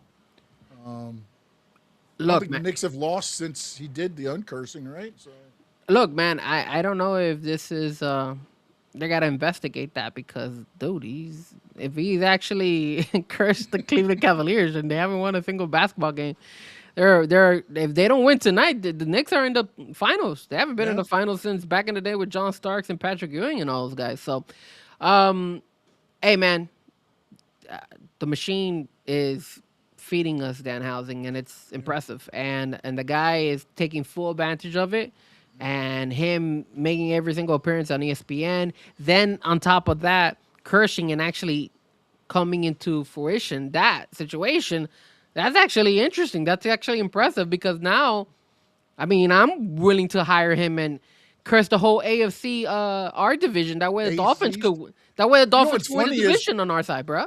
The day he cursed them, the Knicks were down by 21 in the third quarter, and it looked like it was all like, uh-oh. and they came back and won. Like, I mean, that's legit, bro. That's legit. So Chad said he's a fan housing. if you are able to curse people and it actually does work, or I don't know, maybe they're rigging it. Maybe ESPN is rigging it that way. It actually, I mean, they could. I don't know, but Wait a minute. Are you saying TKO got 2 NBA teams and bought them off so that they could prove that Danhausen curses work? yeah, I mean, Sean, if he goes, if obviously the Knicks are going to go to the finals, it looks like. Unless some way somehow Cleveland comes back. Man, if Cleveland comes back out of a 3-0, never happened in NBA history in the Eastern Conference Finals, that would be hilarious. But if he, I wonder if Danhausen is going to take the risk, and if it's, it might be OKC, it might be San Antonio, to crush one of those 2 teams, because obviously the West is going to be a lot the favorite to win it. So that would be interesting. I'm interested to see that. I actually want the Knicks to win the East. I don't want them to win the championship because I'm a Heat fan, bro. I'm not a Knicks fan, so screw them. We don't have to worry about championship for a while, so we're good. Yeah, but good for Danhausen. Impressive, and hey, man, I think at the end of the day, like, good for him. He's making money, and he's making himself, surprisingly, Sean, he is making himself to the likes of a Roman Reigns, the likes of a Brock Lesnar. He was the number 3 merch seller in WrestleMania weekend, bro. The likes CM of Punk, Cody Rhodes, Danhausen. Think about that, bro. the lights of a Cody Rhodes, the lights of an R-Truth, where your show, this guy is so big that TKO can't fire you, bro. Like, you call the shots, because if they fire you, people are going to give you backlash on it. Or, number 2, they're going to hate you for it, and you're going to be like, damn. Like, now I'm not going to tune into WWE because one of my favorites is gone. I'm going to go check him out wherever he goes. So, yeah. He's elevating to that very quickly. Again, I look at this and I go, what did they see that Tony Khan didn't see, though? Well, Tony Khan did it, and I'm sorry if you hear a dog barking. It's my parents' Oh, it is fantastic, man. He keeps barking. He's a special guest. I know you guys can hear him, because I can hear him. I'm like, oh my God, stop barking. He's but fantastic. He's dogs are always welcome. I'm like muting myself. I don't know if you know that. No, dude, let go, man. Because I don't want the dog. He is a small Chihuahua. Yeah, dude, that's what I I can can Yorkie. tell by the bark. He's a Yorkie. I can tell by the bark. He sounds like my dog, Skippy. Yeah, he's such a crazy little dog. Yeah, I mean, Sean, I don't know. I mean, this is an interesting situation here that we're running into, in my opinion. You know, I wonder though, because, and again, I get it. WWE has more strings that they can give to Danhausen, but I mean, they took him off of TV for a long time. Like, they didn't know what to do with him. And you see the stupid stuff that WWE, I mean, they got him locked in a closet with this little fake light thing that he's trying to resurrect with Gingerbread Man or Baron Corbin or whatever else. He's shorting the lights in the arena. Like, I mean, just silly stuff that breaks up the monotony of a regular show works. And they had it, and they used it, I thought, pretty good for a while. And then they mixed them in with it was before the conglomeration, but like with those guys, OC and some of those guys there, and then poof, he was gone. Well, remember, AEW doesn't cater too much to the kids. So TKO looked the bigger picture and said, hey, man, this is a money grab for us. We could make this, and the kids are going to love it. Funny thing is that not only you're getting that love from the kids, you're getting that love from the grown folks, from us guys, too. Like, the TK said, F them kids. So Tony Khan, I think that's where he dropped the ball, because he realized, hey, you know what? I can. Like, screw the kids. And again, you have to. I just think that he doesn't want to take AEW that path, because that changes what AEW is. Yeah, it's not for the kids. Let's keep it real. And here's the other thing you also got to realize. Unless you're in New York, where you can't do blood or anything. Here's the other thing you also got to realize. I wonder how much Danhausen had say when. Oh my God, there he is barking again. How much say as far as in ring work? because a lot of us have you noticed that he has been wrestling and he wrestled a lot in AEW. So, like, is it how much is AEW gonna tell him, hey, we don't want you to work in the ring, or WWE gonna tell him, hey, and he's probably pushing to get in ring work. That could be something that maybe affected the whole situation with AEW. It might have been. He might have been pushing more in-ring work at AEW than in WWE, because WWE just be like, no, you sit your ass over there, you do your stuff for the kids and the adults that like you, and that's your lane. You stay in your lane. Roman, Cody, CM Punk, they got the ring lane. Okay, we'll throw you in there every once in a while when he needs you to team with Minniehausen and take on the Miz and Kit Wilson and stuff like that. But your lane is to love the kids, like Trick. Yeah, 100%. Love the kids. 100%, man. 100%. Yeah, but I'm very interested to see what they do, because they're talking about like movies, roles, things. I just look at Danhausen and I say, it's got to be Danhausen, right? It can't be the guy that plays Danhausen getting the roles. It's got to be Danhausen getting the roles. What kind of roles could Danhausen get?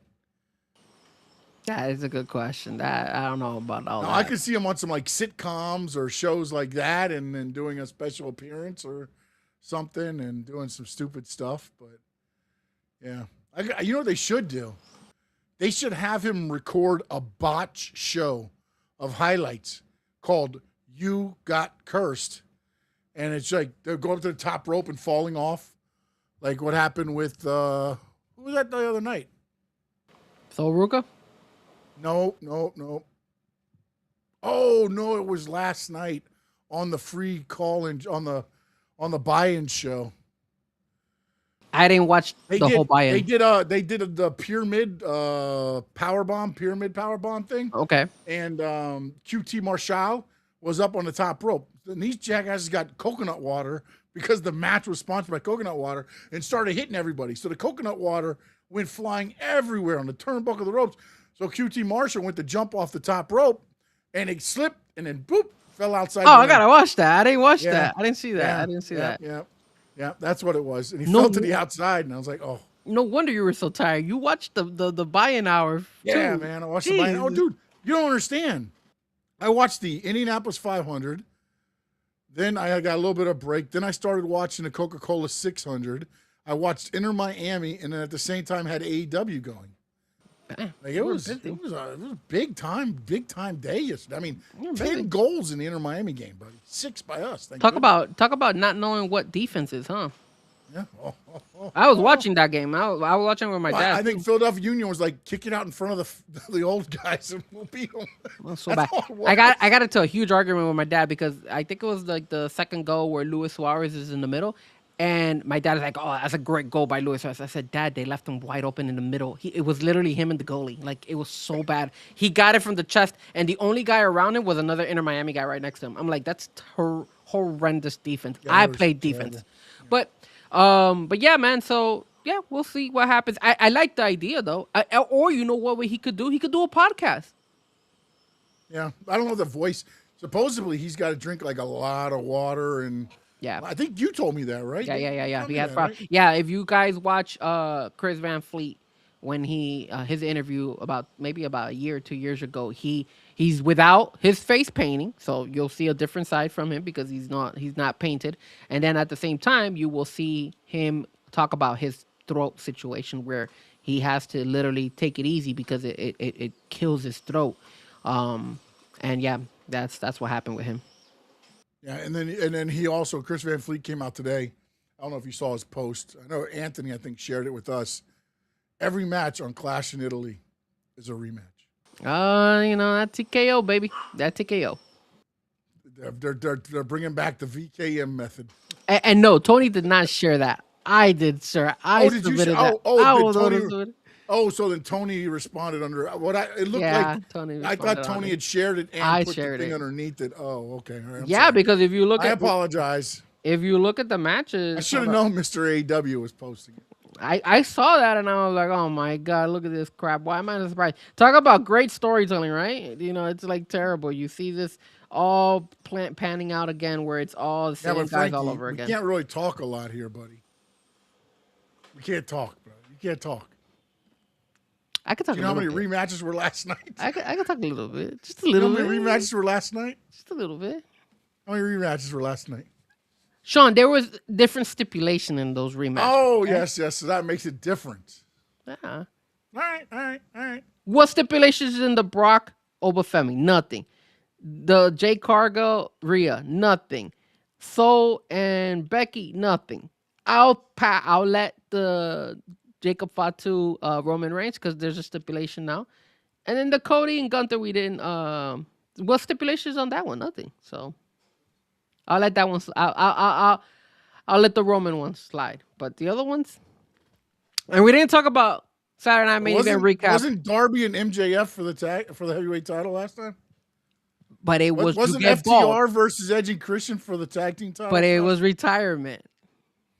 See, that's right there. Yeah, I love it. There you go, baby. There you go. Stipulation. You're right. You got me. All right, Frankie. Let them know where they can get you, man. Okay, before I know we gotta go, but before we do that, I do want to say one thing about Saturday Night Main Event. I saw the replay. Ruka, when she fell and she hit Jessica Carr, her right foot hit the put her foot on the rope and it slipped. That's why it was so bad. So it wasn't so much the spacing between Ruka and Jessica Carr and Becky. It was that literally Ruka slipped and sucked. The other thing I wanted to say too, Sean, that first match between the 3-on-3 with the girls, it wasn't that bad. You guys say that it was slow. I thought it was pretty good. And I will say this. I like the fact that you kind of got the Jay Cargill, Charlotte Flair, kind of like one-on-one, kind of teasing us a little bit for maybe down the line in the future. You also got Charlotte and Rhea Ripley going ahead and giving respect to each other. Then you got Alexa Bliss jumping in there and them all three of them holding together and all that stuff. That was cool as well. And I did like the fact they let B-Fab and Michin kind of look like they belong for once. Yeah, so I thought they gave them enough in there to like they look legitimate instead of just being, oh, they're getting thrown around again and beat up and everything else. They look like legitimate, wrestlers now. And I look back at the Nia Jax and Lash Legend against obviously Paige and Brie Bella. The promo in the back sucked. They were so bad in the promo in the back. That I do agree. I looked at it again. I was like, damn, it was really bad. And I did see what you mentioned, that the very first move from Brie Bella, and she misses that drop kick. It was so bad. I was like, wow. But she had her moment. She had her. I think you know what? We have our vices on certain things. My vice is Brie Bella. I'll tell you now. I cannot. She could go out there and do a 5-star match, and I'd still give her 2.5. Look, I watched it, and I didn't think it was so bad. I thought it was okay. I really wasn't. I really now understand why I had told Adrian and you, hey, I really like the women's 3-on-3 match, because I did like a lot of their spots. It was really good. It wasn't bad. It just felt at certain times like they were playing it safe. Well, That's why I say when they felt slow was when they were trying to be safe, and that's when I was like, Here's the only part that I kind of thought kind of sucked. Which was, I don't know if it was that Jay Cargill was hesitant and didn't realize it, or maybe she just said, you know what, screw it, let her tag. It was Charlotte Flair going to go tag, I think, Rhea Ripley. And she's waiting to come in.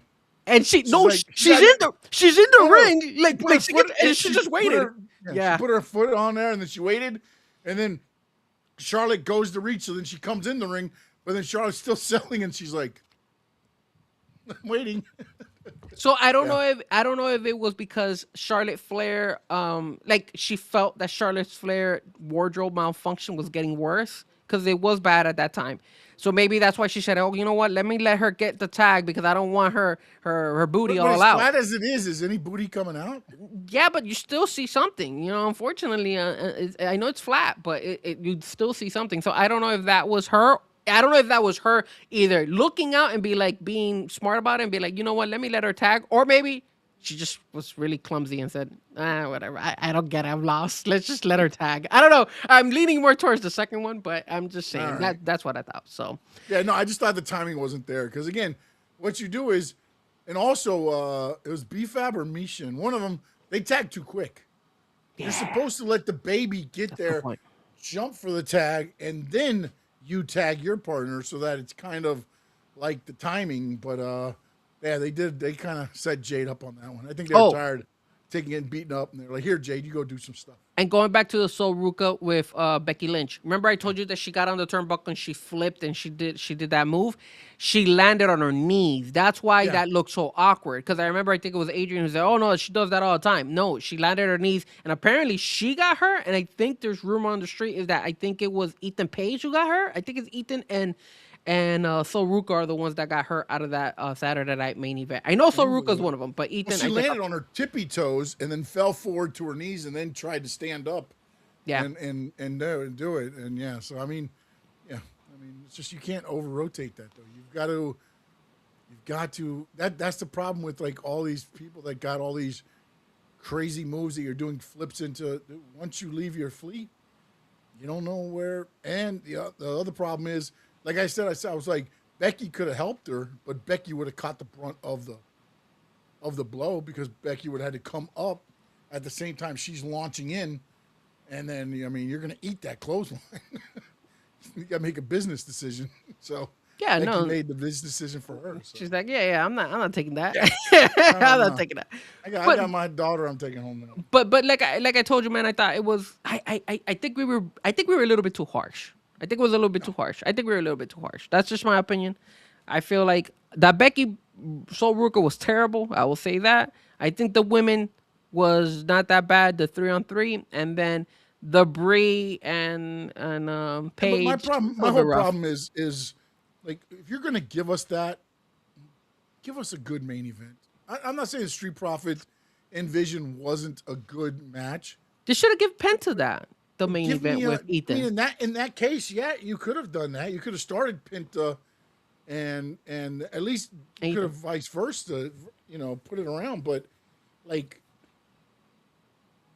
I just felt like it was like you're gonna. It's almost like what the old WWE days was. This is what we're gonna give you, and you're gonna like it. No, I don't have to like it. Yeah. You know what I'm saying? It's like you're giving us a Saturday night main event. You don't even have. And I get Rhea's a star, Jade's a star, Charlotte's a star, but dude, there's nothing. They're the first match,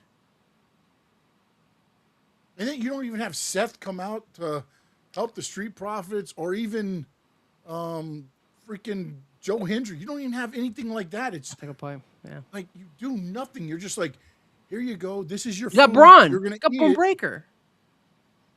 Okay, what's up, AB? Sub job. Hope all's going good with you, my friend. The boy. Yep. Check out his podcast. The broadcast. I mean, you got Braun Breaker, sir. You got Braun Breaker. Again, take it. You're gonna like it. That's what you got. What you got to do now is give everybody the deets on where to get you. Everybody could catch me at Frankie the mayor of Fan Fest down in Key West, right here, ladies and gentlemen. If you guys didn't listen to that story, go back. It was very interesting. It was one of my very awkward moments. Like I told you, I get shit on in planes. I get horny people in taxis, and it's just crazy. That's why they call me Frankie Fresco. And I'm not in the middle of anything. I'm not in it. I'm just in the middle of it. So you can catch me at Frankie Fresco on all social media platforms, on X, Instagram, Facebook, TikTok. And then, of course, you guys could catch us here on the Squared Circle Digest. Don't forget to follow that man. Damn, I'm terrible with this. That man over there. That man over there. First try. Look at that. Look at that. Well, you're on that side. You got me on the... Oh, see, I should have done that. How about that, huh? Should have done that. Jesus, I should have just got like that. Follow Mayor that Fan Fest, ladies and gentlemen. He's here all week. Follow him as well. Shout out to AEW, baby. We did it. Hell of a show. Teaching WWE how to do it right. Oh, boy. I don't know all about that, but you can follow me at SS_Sports Talk. You can get me at Stanley Media House, everywhere else on social media, Stanley Media House Network on YouTube. And the remainder of your Memorial Day, please have a safe and happy Memorial Day. And remember what it's about. All those that have given the ultimate sacrifice so that we can have the freedoms to do what we want to do here in the good old US of A. Frankie Fresco, thank you for your time today, sir. Go enjoy the fam, the dog, and in October, enjoy Fan Fest. No, I'm not going. All right? As only you can do, buddy, in the back of a taxi. Jesus Christ. I should have never said that story. All right. See you later, guys. In the words of the great Gordon Soley, so long from the sun. Shine. State. The Squad Circle Digest!